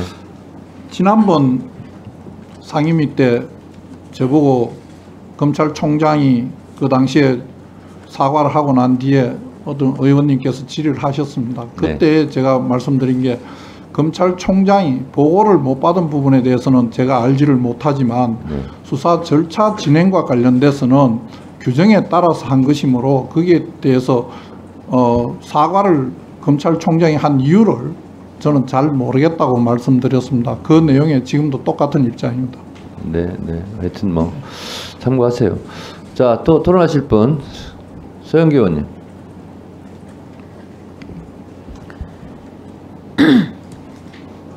딥페이크 관련해서 피해자가 엄청납니다. 그리고 오늘 이와 관련한 법안들도 올라와 있습니다. 딥페이크, 그다음에 성폭력 범죄, 이게 기승을 부리고 있는데 이번 딥페이크 관련한 우리가 대안을 만든다면 어떤 게 필요할까요? 법무부 장관? 일부 소지와 배포 목적이 아닌 형태라도 갖고 있는 것에 대한 규정이 지금 빠져 있다는 부분과 그다음에 양형에서 성폭력법의 영상물 소지하고 있는 것에 대한 것과 차이가 있는 부분은 좀 시정할 필요가 있다고 생각을 합니다. 예, 제가 그런 부분들을 좀 보강해야 되겠죠. 예. 그래서 지금 법무부에서는 검찰이나 이쪽에 좀 더 보강을 하고 수사를 좀 더 강력하게 하라고 지시를 내리고 있습니까? 뭐 검찰총장이 그 부분에 대해서는 전체 검찰에 벌써 지휘를 한 것으로 제가 예, 알고 있습니다. 그걸 좀 더 챙겨 보세요. 예, 그래서 그렇겠습니다. 전담반도 좀 만들고 검찰의 전담반이 꾸려졌다. 정부가 전담반을 꾸렸다. 그래서 이거에 대응하겠다. 소지해도 안 된다. 그리고 이와 관련해서 처벌을 강력하게 하겠다라고 하는 입장을 강력히 밝힌다면 훨씬 더 위축될 수 있을 겁니다. 그런데도 불구하고 이것을 하는 사람들은 10대가 많고요. 피해자도 10대가 많습니다. 가해자의 약 75%가 10대고요. 피해자의 65% 정도가 10대입니다. 어릴 때 이 상처를 어떻게 하겠습니까? 그런데 이 가해자들이 뭐라고 얘기하냐면요. 우리 못 잡아. 이방 금방 지울 거거든. 이렇게 이야기를 해요. 그래서 근본적인 대책을 세우는데 이 딥페이크 관련한 로봇이 기승을 부르고 있습니다. 그래서 여기서는 방심이 그리고 이와 관련한 기술을 갖고 있는 그 인터넷 플랫폼 기술자들이 있어요. 이런 사람들을 다 불러서 이런 로봇들이 기승을 못 부리게 근본적인 대책을 세우는 것들도 필요합니다. 예. 그런 것들을 좀 채워보세요. 예. 다양한 방법을 강구하도록 하겠습니다. 예. 그리고 김용현 우리 국방부 장관님 경호처장이실 때 그 대통령실 유선 전화번호가 뭡니까? 대통령실 유선 전화번호를 여기서 말씀드리면 적절하지 대통령이 않습니다. 쓰시는 유선 전화번호 여기서 밝히는 것은 적절하지 적절치 않습니까? 네. 800-7070 800-7070이 저희가 KT에 알아보니까 경호처 소속으로 되어 있더라고요. 다른 번호는 전부 다 대통령 비서실로 돼 있어요. 그런데 800-7070은 대통령실이죠. 대통령실의 전화라고 저희는 생각하고 있고 대통령이 보낸 전화예요. 대통령이 국방부 장관 등에게 보낸 전화예요. 그래서 그것에 대해서 묻는데 답변을 못 하시네요. 답변을 하실 건지 못하는 게 아니라 확인해 드릴 수 없다는 겁니다. 그걸 확인해 줄 수 없는 것이 상당히 구차한 것 같고요. 이거 하나 물어볼게요. 대통령실에 대통령 부인도 같이 근무하고 있습니까? 업무를 보고 있습니까? 그렇지 않습니다. 대통령 부인은 그러면 대통령실에 어디 가서 일을 하고 있습니까? 대통령실에는 대통령 부인이 가서 할 수 있는 곳이 없습니까? 지금 제2부속실 설치를 검토하고 있는 것으로 알고 있습니다. 검토하고 있는데 그럼 제2부속실 대통령 부인을 보좌하던 그 비서들은 행정관들은 어디에서 근무를 합니까? 제가 그 답변 드릴 사안은 아니라고 생각합니다. 예, 대통령실에서 근무하는 것으로 제가 알고 있고요. 그리고 대통령실에 대통령 부인도 같이 필요에 따라서 일을 하고 있다라고 하는 증언들도 나오고 있습니다. 그리고 국힘 대변인, 국힘의 한 여성 의원이었던 것 같아요. 대통령실에서 대통령 부인이 같이 근무하고 있다, 업무를 본다, 이런 얘기가 있는데 그것에 대해서 답변을 못 해주겠다, 이런 얘기죠? 그렇습니다. 네, 됐습니다. 그리고 이번에 관저 관련해서 경호처 직원이 엄청난 그 부정행위를 했죠? 그때 책임자셨죠? 예, 지금 수사 중에 있다고. 그때 책임자셨죠? 예, 그렇습니다. 책임자 때 몰랐습니까? 그 사건 자체가 있었던 것은 전 정부에서 있었던 겁니다. 무슨 소리세요? 관저에서 경호처 관계자가 21g과 또 그 리모델링하는 과정 속에서 있었던 내용이 전 정부에서 있었던 내용이에요? 공사가 진행되고 그 전에 이제 그 계약을 체결하고 하는 것은 전 정부에서 이루어진 일입니다. 관저 얘기를요?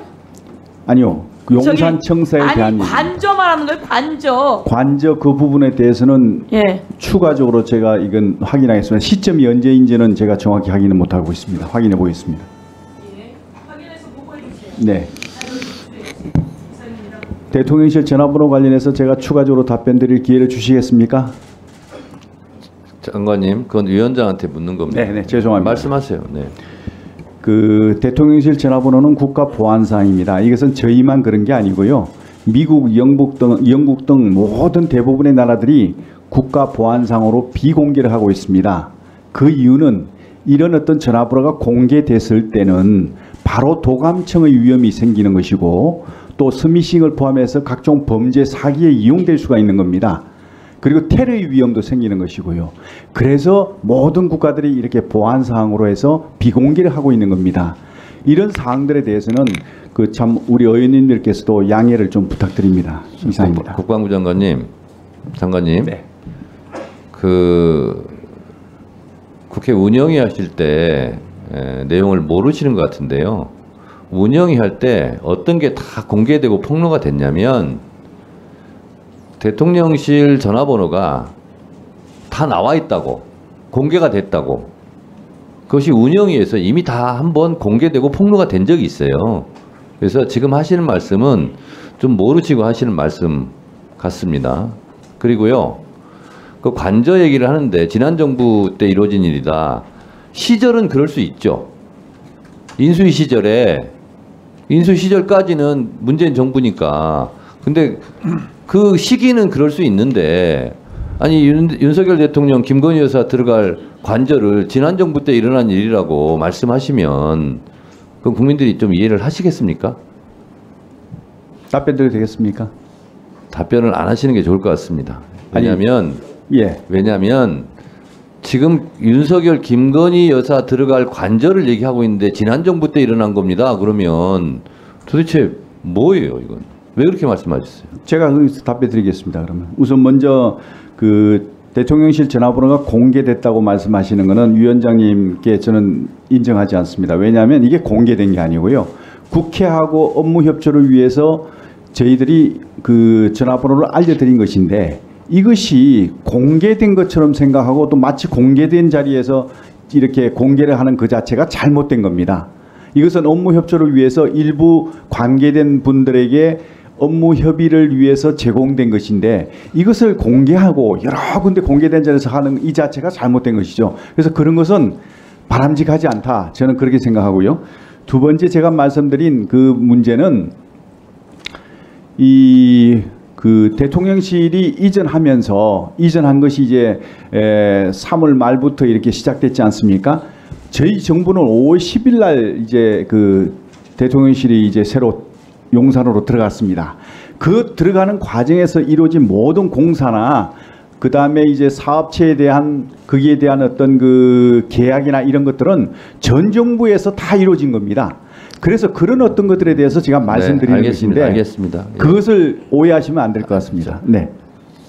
장관님, 그거는 문재인 정부가 인수 시절에 협조를 한 거고요. 맞습니다. 거기서 발생한 문제를 그러면 윤석열 대통령 관저가 무슨 문제가 생기면 그럼 문재인 대통령이 책임져야 됩니까? 거기서 비리가 있었으면 21g 회사 잘못 업체를 선정했다. 입찰 비리가 있다. 그러면 그건 문재인 대통령 시절에 이루어졌기 때문에 문재인 대통령이 책임져야 됩니까? 그렇지 않죠. 말을 어떻게 그렇게 이해하세요? 그 시점이 언제냐에 따라서 다르겠지만 조용히 하세요. 그 말이 되는 얘기를 하세요. 그 계약 자체는 행안부에서 했거든요. 그럼 행안부 그 담당하고 있는 거기에서 알아보고 해야지 저한테 얘기할 사안은 아니라고 장관님, 생각합니다. 네. 지금 국방부 장관이신데 뭐 경호처장실에 이루어진 일을 지금 뭐 의원들이 뭐 물어볼 수는 있다고 생각하는데요. 제가 봤을 때는 그 말씀을 많이 안 하시는 게 좋을 것 같습니다. 다은이 병입니다. 네. 자, 다음 분, 네, 질의하세요. 네, 박규태 의원님, 네, 질의하시기 바랍니다. 예. 의사일정 24항 이건태 의원님께서 대표 발의하신 형법 일부 개정 법률안에 대해서 법원 행정처장님께 여쭤보도록 하겠습니다. 이 내용 중에 그 법 왜곡죄라 그래가지고 증거 해석, 사실 인정, 법률 적용을 왜곡하는 경우 이렇게 지금 구성 요건이 되어 있습니다. 이에 대해서 법원 행정처에서 의견 내신 적 있습니까?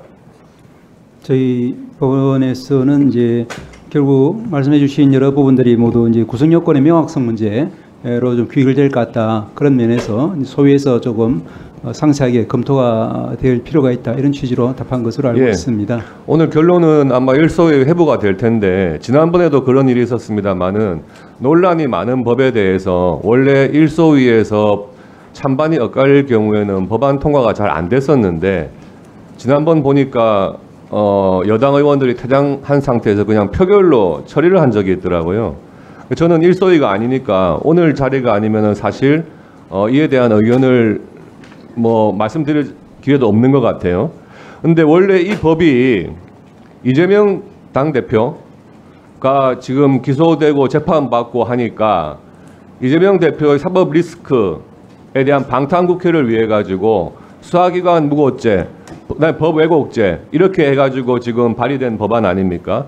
원래 민주당에서 법 왜곡죄에 대해서 언론에 발표를 할 때는 법원의 판사에 대해서 법 왜곡죄를 적용하겠다고 하는 법안을 내겠다고 했었습니다.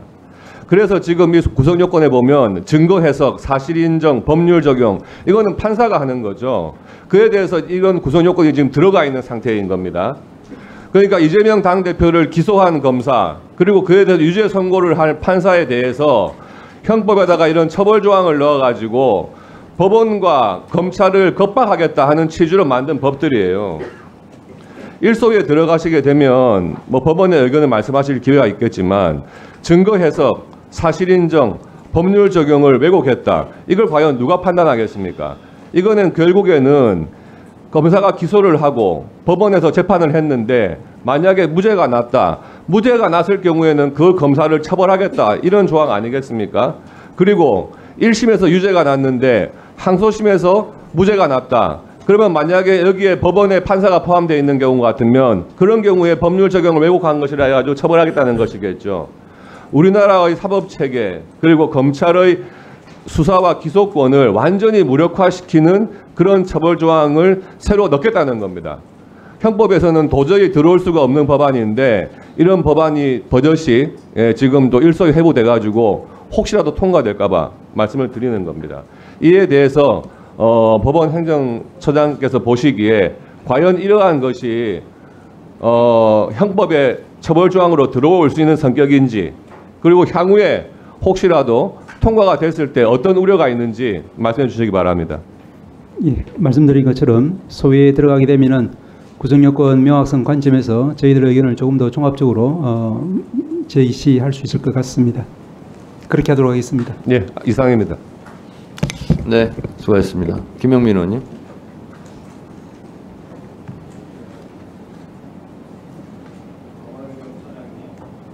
예. 마이크가 예. 지금 법 왜곡죄 얘기가 지금 나오고 있는데 이게 혹시 언제부터 논의됐던 건지는 알고 계신가요? 지난 국회에서도 논의됐던 것으로는 알고는 있습니다. 네, 이게 상당히 오랜 예. 역사가 있어요. 실제로 과거에 그 돌아가셨던 노회찬 전 의원이 발의하기도 했고 꾸준히 주장을 해왔던 그런 죄예요. 법 왜곡죄가 우리나라에서 갑자기 튀어나온 게 아닌 것은 알고 계신가요? 예, 유럽에서도 독일 네. 이런 데서도 있는 것을 알고 네, 있습니다. 독일도 있고 스페인도 있고 러시아도 있고 처벌을 하고 있죠. 법 왜곡죄가 도입됐을 때의 가장 긍정적인 효과가 뭐라고 생각하십니까?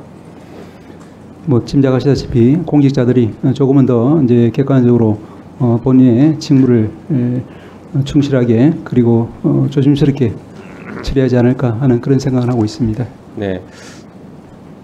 그리고 또 하나 중요한 것은 이 법 왜곡죄가 있음으로 인해서 상급자, 특히 이제 검찰이나 수사기관이 더 이제 문제가 될 때 상급자의 부당한 지시, 위법한 지시에 거부할 핵심적인 명분, 근거가 될 것 같습니다. 동의하신가요? 뭐 그런 점도 있을 수는 있겠습니다. 네, 그렇죠. 저도 예전에 변호사 할 때 해보니까 예전에 서울시 공무원 간첩 조작 사건이라고 뭐 기억하실 겁니다. 예, 검찰과 국정원이 증거를 조작하고 한 사람을 간첩으로 만들기 위해서 수많은 증거들과 진술들을 조작해냈던 사건인데 다 좋습니다. 그런데 제가 거기서 진행했던 것 중에 굉장히 독특한 게 있었어요. 유성 씨, 피의자, 당시 피의자였던 유성 씨의 노트북을 압수해 갔습니다. 국정원이. 압수해 가서 나중에 우리가 환부 요구를 하니까 환부를 해줬는데 노트북에 있는 데이터를 다 지우고 줬습니다. 깡통 노트북을 준 거예요. 그런데 그 노트북에는 분명히 유성의 알리바이가 확인될 수 있는 사진이 있다라고 분명하게 요구를 했는데 나중에 국정원에서 준 노트북은 깡통이었습니다. 그래서 사설업체에 의뢰해서 복구를 했더니 유성의 알리바이가 있는 그 내용이 거기서 복원이 됐습니다. 그래서 무죄 판결을 받는데 결정적인 역할을 했거든요. 이런 정도면 처벌해야 되는 거 아닌가요? 알면서 노트북을 싹 다 지우고 환부를 했다. 이 정도면 처벌해야 되는 거 아닌가요? 어떻습니까? 기존 형법상으로도 이제 직권남용이라든지 또 직무유기라든지 이런 쪽으로도 충분히 문제가 될 수, 만약 사실이 그렇다고 하면은 네. 문제는 그런 형법상의 범죄로도 문제가 될 소지가 있을 것 같습니다. 그럴 것 같죠. 그런데 유성 사건에서 사건을 조작하고 진술을 왜곡시키거나 허위 진술을 강요했던 국정원 직원들을 법원에서 대거 무죄 판결했습니다. 거의 다 법원에서 봐줬어요. 지금 직권남용으로 이걸 해결할 수 있다라는 것은 어떻게 보면 지금 법 현실이랑 다른 얘기인 것 같습니다. 한번 가서 살펴보십시오. 대부분 무죄 판결했습니다. 자, 그리고 또 이런 게 있습니다. 조금 전에도 우리 그 법무부 장관님도 말씀하셨는데 검찰이 어떤 사건을 뭐 기소를 했는데 무죄가 나왔어요. 혹은 법원과 다른 입장을 검찰이 견지하고 있어요. 그럴 때 조금 전에도 얘기 나왔던 것처럼 의견이 다르다. 법원과 검찰의 의견이 다르다. 이렇게 표현을 합니다. 이게 적절하다고 보십니까? 뭐 옆에 계셔서 말씀하시기 좀 어려우시겠지만 적절합니까?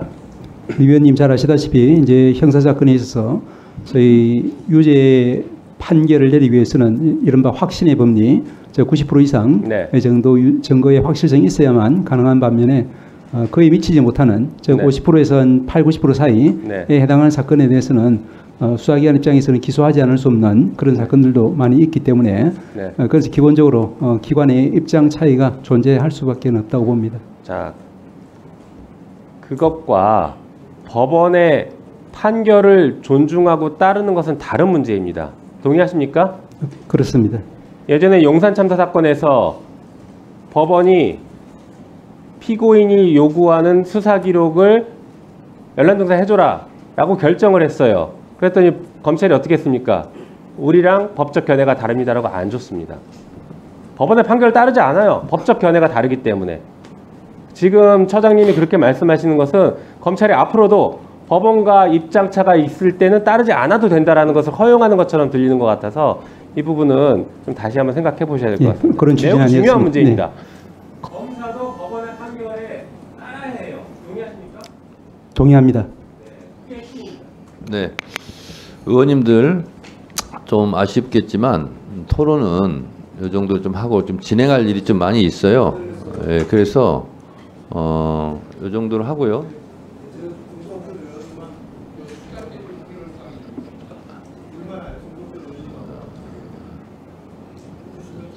지금 이 처리해야 될 게 있고 또 증인 참고인 또 올려서 잠깐 정리를 해야 되거든요. 그래서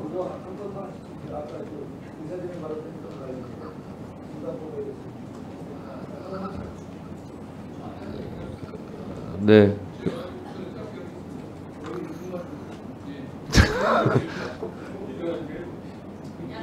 그러면 양쪽 2분씩만 하세요. 예. 자, 송석준 의원님, 예, 2분 하시고, 박균택 의원님, 그렇게 하세요. 예, 지금 시간이 좀 물리적으로 조금 빠듯합니다. 계속 양보를 했는데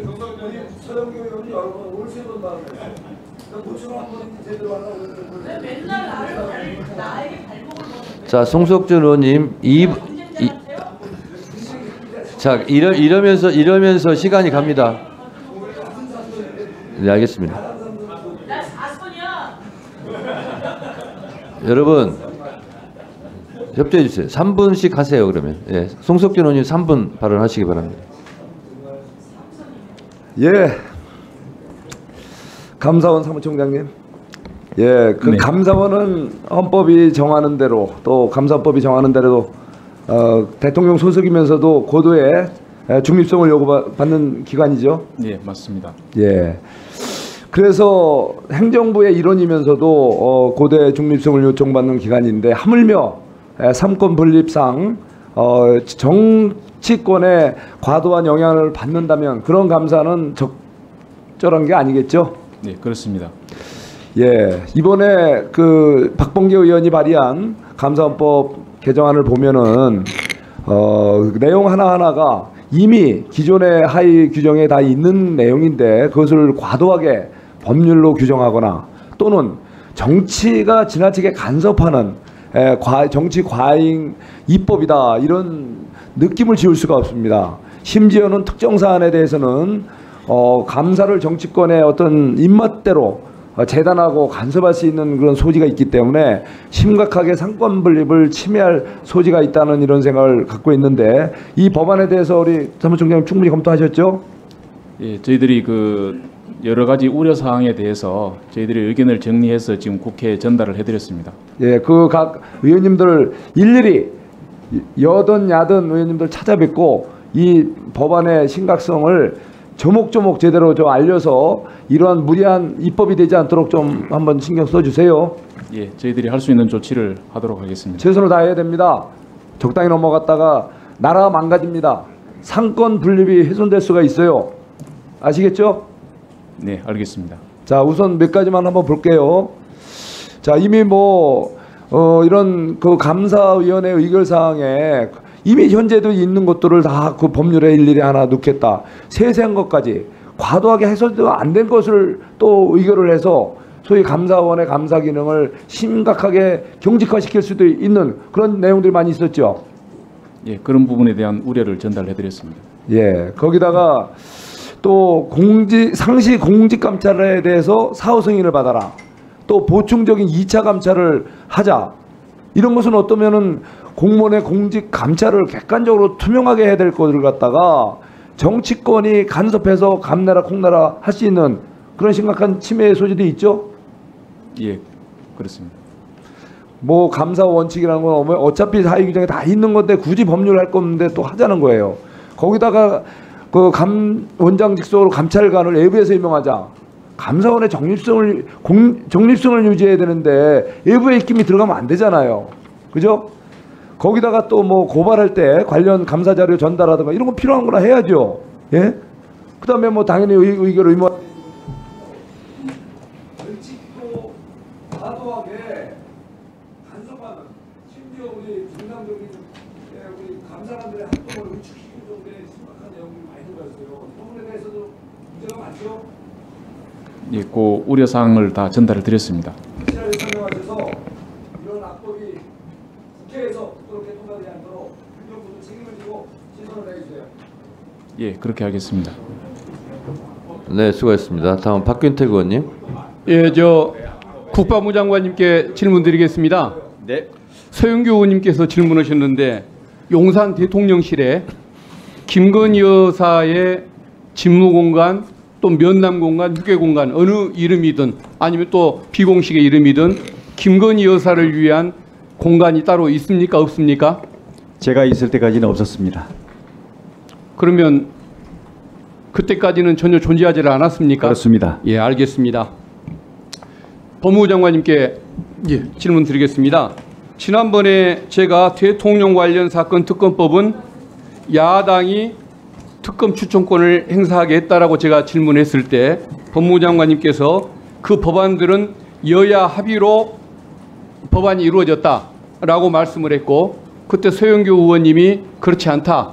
그 답변이 틀렸다라고 지적을 하셨는데 인정하십니까? 자료를 오늘 제출한 걸로 의원님, 서 의원님 혹시 못 받으셨나요? 네, 제가 지금 못 봤는데요. 예. 그러면 그 서영교 의원님이 틀렸다고 지적했던 지적이 옳다는 것. 그러니까 장관님이 그 답변이 잘못됐다는 것 인정하십니까? 안 합니까? 아닙니다. 아, 인정 안 하십니까? 예, 예, 아직도? 그렇습니다. 예. 아, 그래서 제가 질문을 짧게 끝내려고 했는데 그러면 잠시 3분을 다 사용을 해야겠습니다. 자, 역대 특검법 14건 중에 4건이 여야 미합의 상태로 통과됐던 거 인정하십니까? 예. 그리고 야당에게 추천권을 준 사건이 MB 대통령 당시의 내곡동 특검, 박근혜 대통령 당시의 국정농단 특검, 문재인 대통령 당시의 드루킹 특검이라는 사실 인정하십니까? 그 부분은 저희가 그런 합의가 안 됐다는 부분이 있었다는 걸 하지만 그 아니 부분은 야당에 추천권을 준 부분을 질문드리는 겁니다. 예, 추천권 준 자, 그러면은 케이스가 있었나 야당에게 합니다. 추천권을 줬고 여야 합의도 없이 통과됐던 특검법이 MB 대통령 당시의 내곡동 특검이라는 것 이거 알고 계십니까? 그 부분은 결국은 정부가 수용한 걸로 제가 말을 아니 드릴 정부의 때- 수용을 묻는 것이 아니고 아니, 제가 여야 합의를 항상 말씀드리는 겁니다. 말씀을 두 가지로 드렸습니다. 여야 합의 또는 정부의 수용이라는 말씀을 드렸던 거지 여야 합의 이래만 하지 않았습니다. 다시 자, 한번 보십시오. 그러면 다시 봐보십시오. 예, 예. MB 대통령이 대통령 본인이 관련이 돼 있고 아들이 관련돼 있을 수 있는 내곡동 그 특검법안 MB 대통령이 수용을 했습니다. 그거 인정하십니까? 예. 거부권 행사 안 했죠? 거부권 행사 안 한 경우가 있습니다. 자기 예. 색깔이 그렇게 강했던 분이 MB 대통령인데 그럼에도 불구하고 그분이 본인이나 본인 아들이 관련된 특검법을 받아들이셨습니다. 근데 수용은 전례가 없습니까?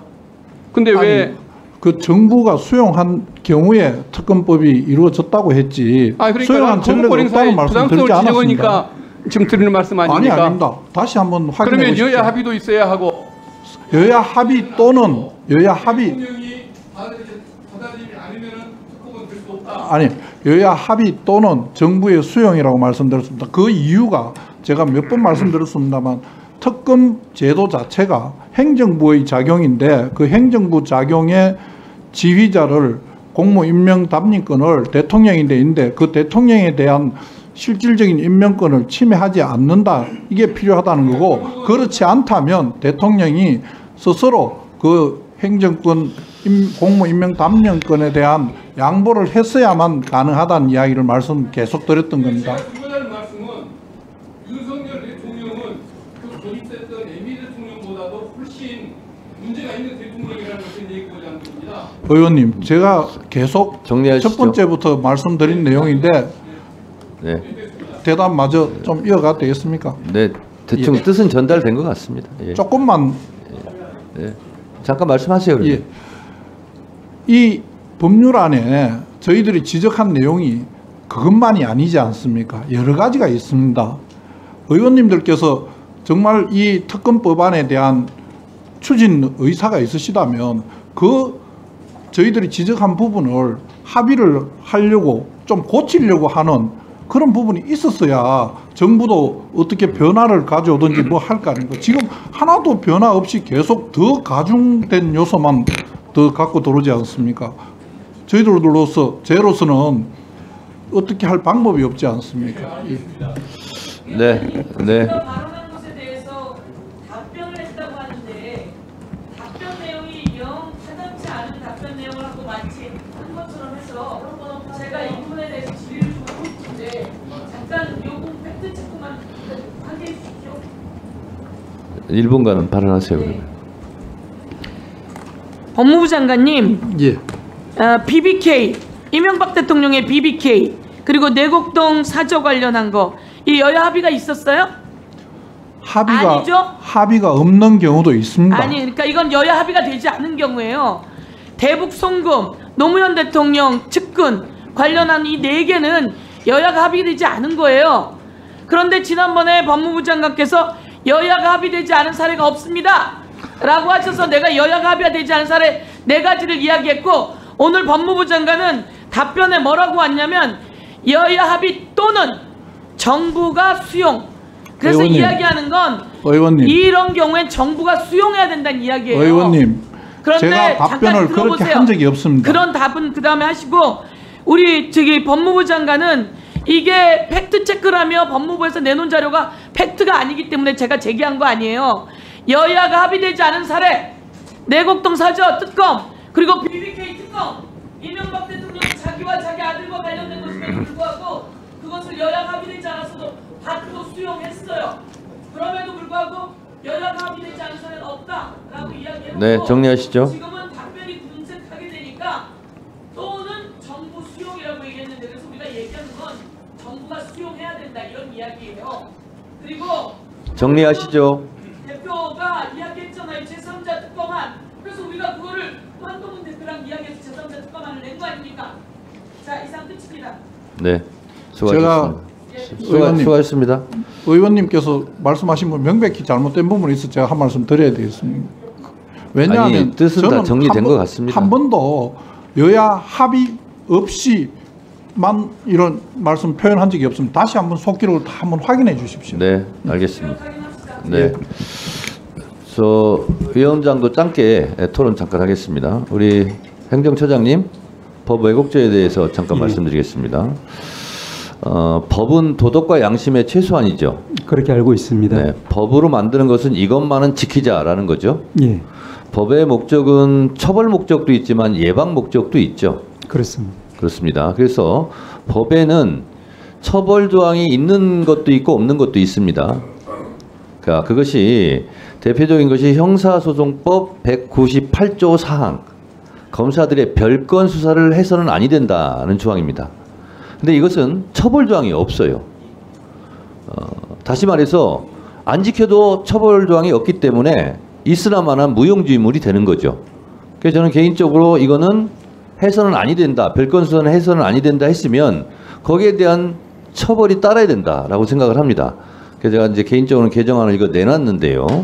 마찬가지로요.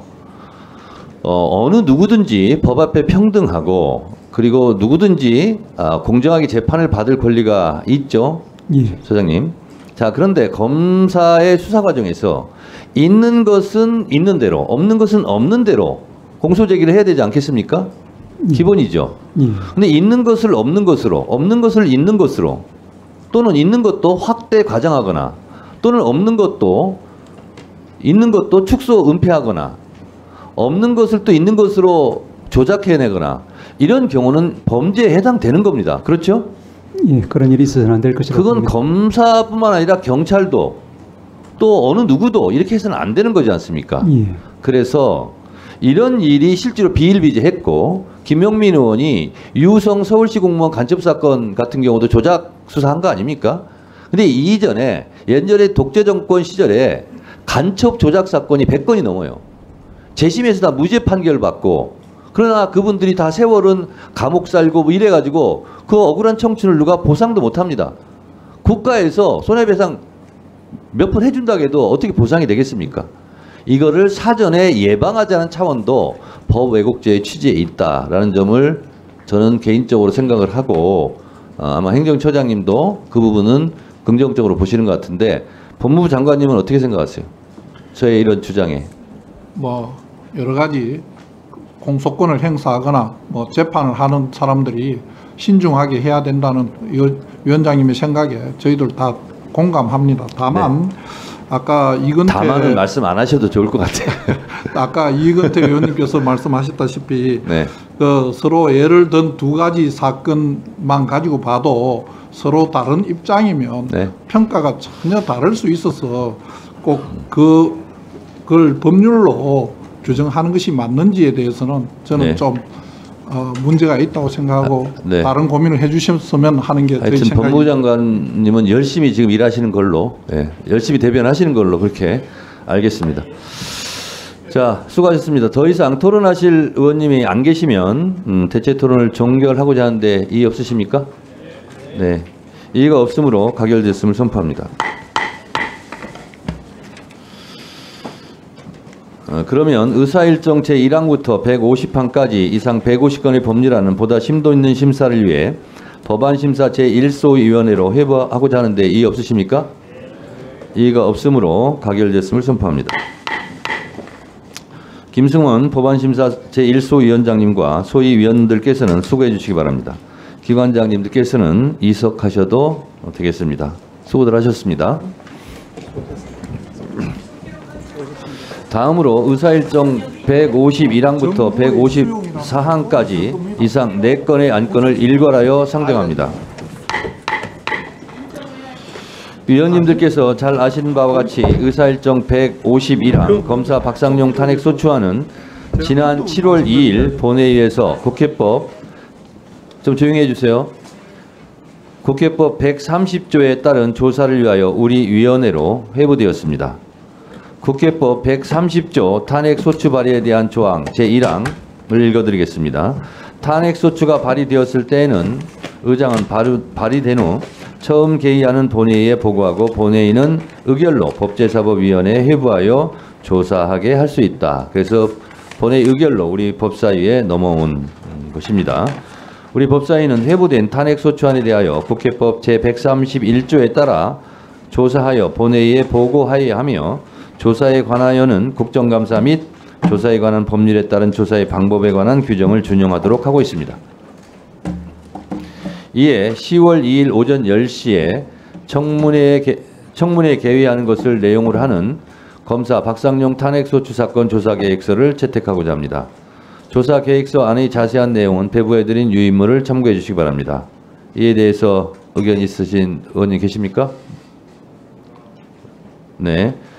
안 계시면 그러면 의사일정 152항 검사 박상용 탄핵소추 사건 조사계획서를 이와 같이 채택하고자 하는데 이의 없으십니까? 이의가 없으시므로 가결됐음을 선포합니다.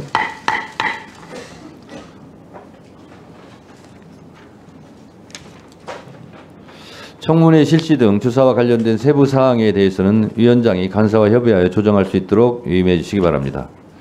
다음은 의사일정 153항 서류 제출 요구의 건입니다.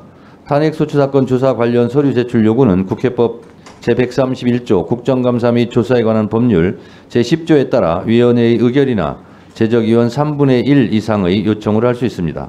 현재까지 각 위원실로부터 접수된 서류 제출 요구는 23개 기관 285건입니다. 이에 대해 의견 있으신 의원님 계십니까? 그러면 이상의 요구에 대해 9월 27일 금요일 18시까지 서류를 제출할 것을 우리 위원회의 의결로서 요구하고자 하는데 이의 없으십니까? 이의가 없으시므로 가결됐음을 선포합니다.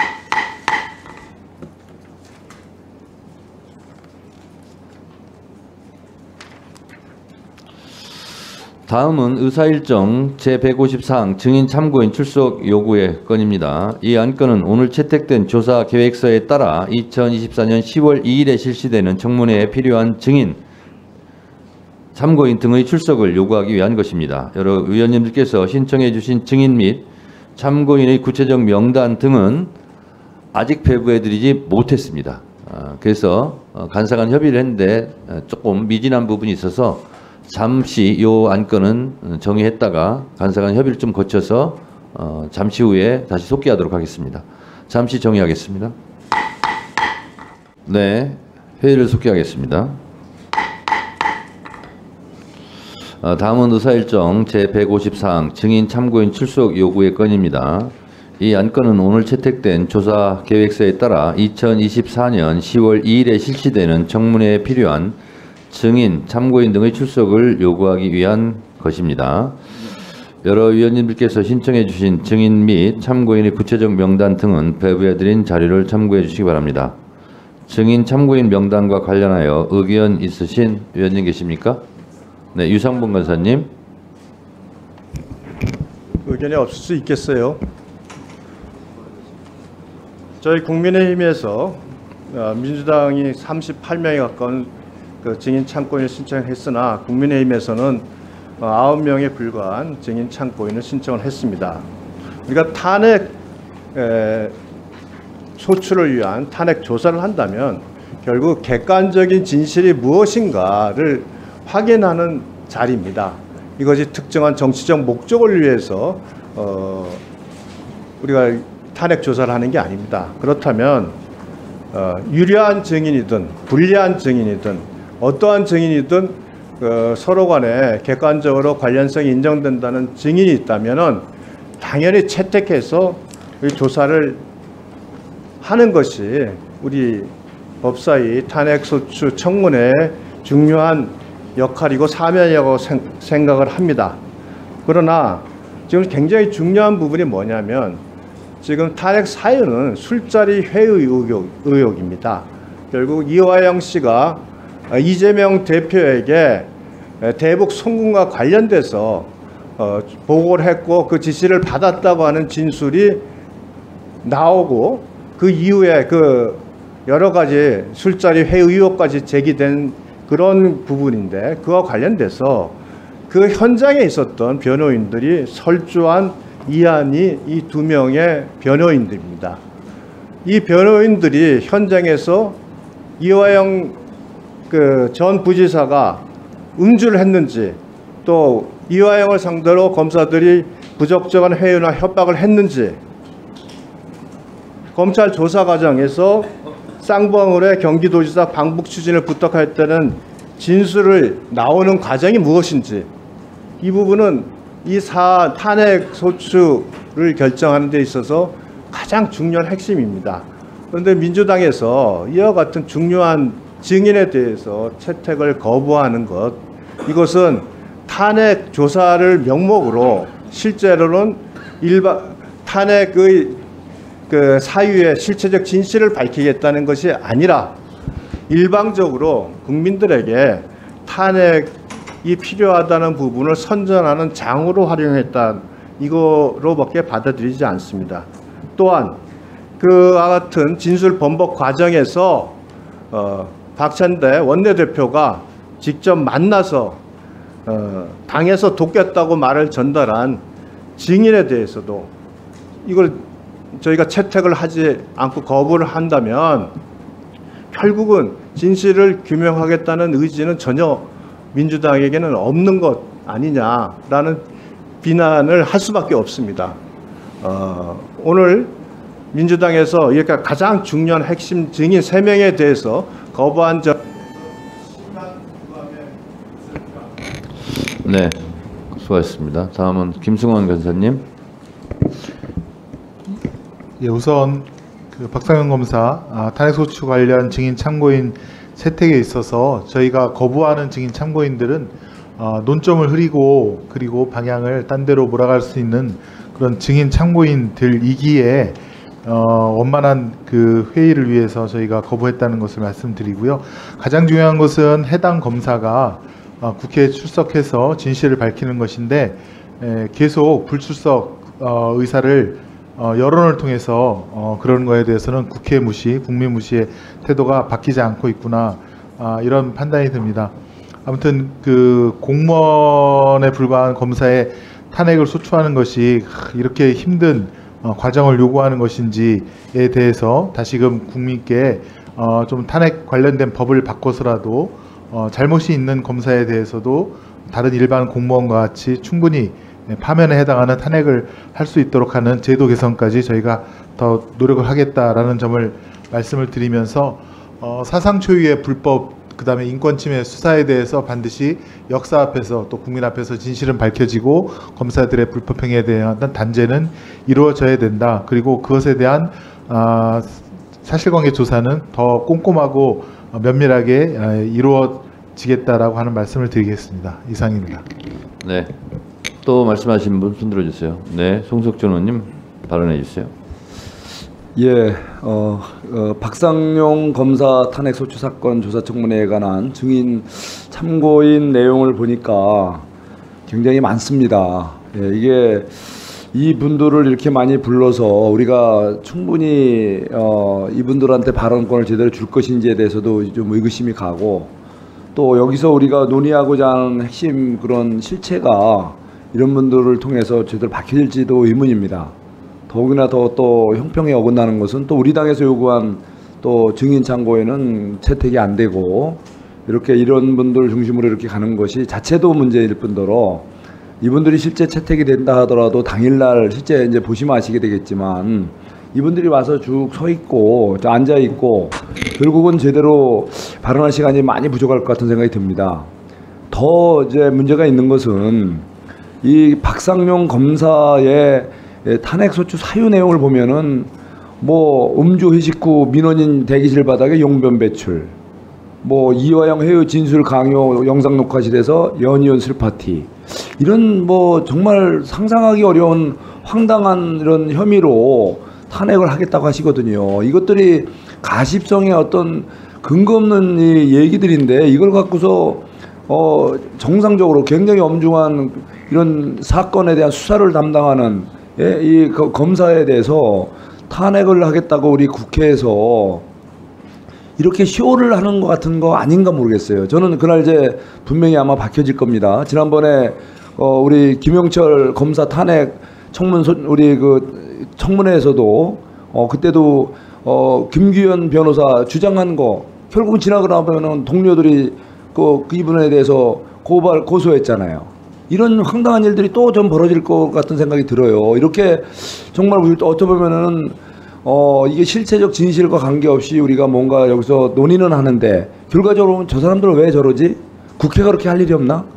요즘 수해가 심하게 발생했는데 저럴 시간에 와서 좀 수해 복구에 좀 우리 국회의원들도 동참했으면 좋겠다, 이렇게 생각하실 국민들이 많을 것 같아서 갖고 제가 심히 걱정이 돼요.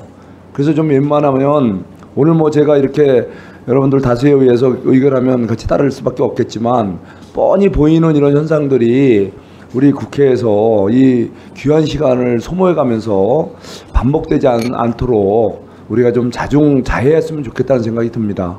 예, 다시 한번 우리 명절 세고 날씨도 정상화가 됐는데 우리 법사위 국회도 좀 정상화가 돼서 꼭 해야 될 법률에 대해서 또 우리 아까운 법사위 시간을 좀 할애했으면 좋겠습니다.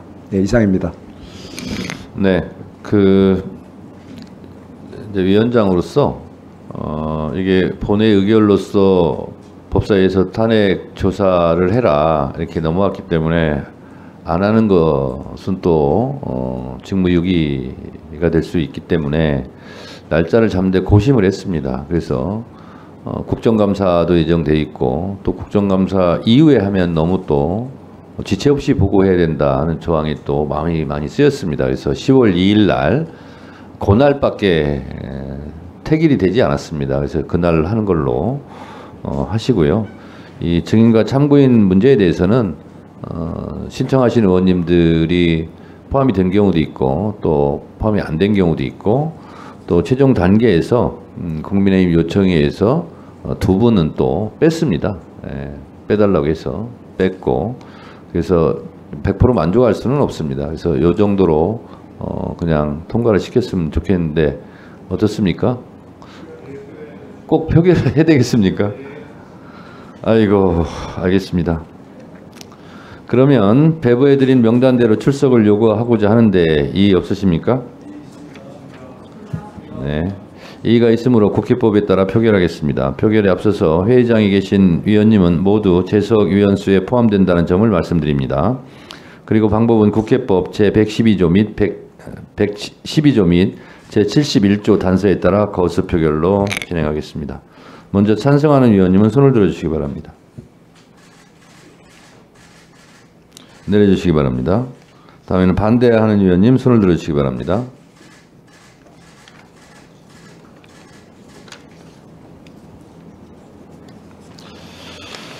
표결 결과를 말씀드리겠습니다. 재석 위원 총 15인 중 찬성 9인, 반대 6인으로 가결되었음을 선포합니다.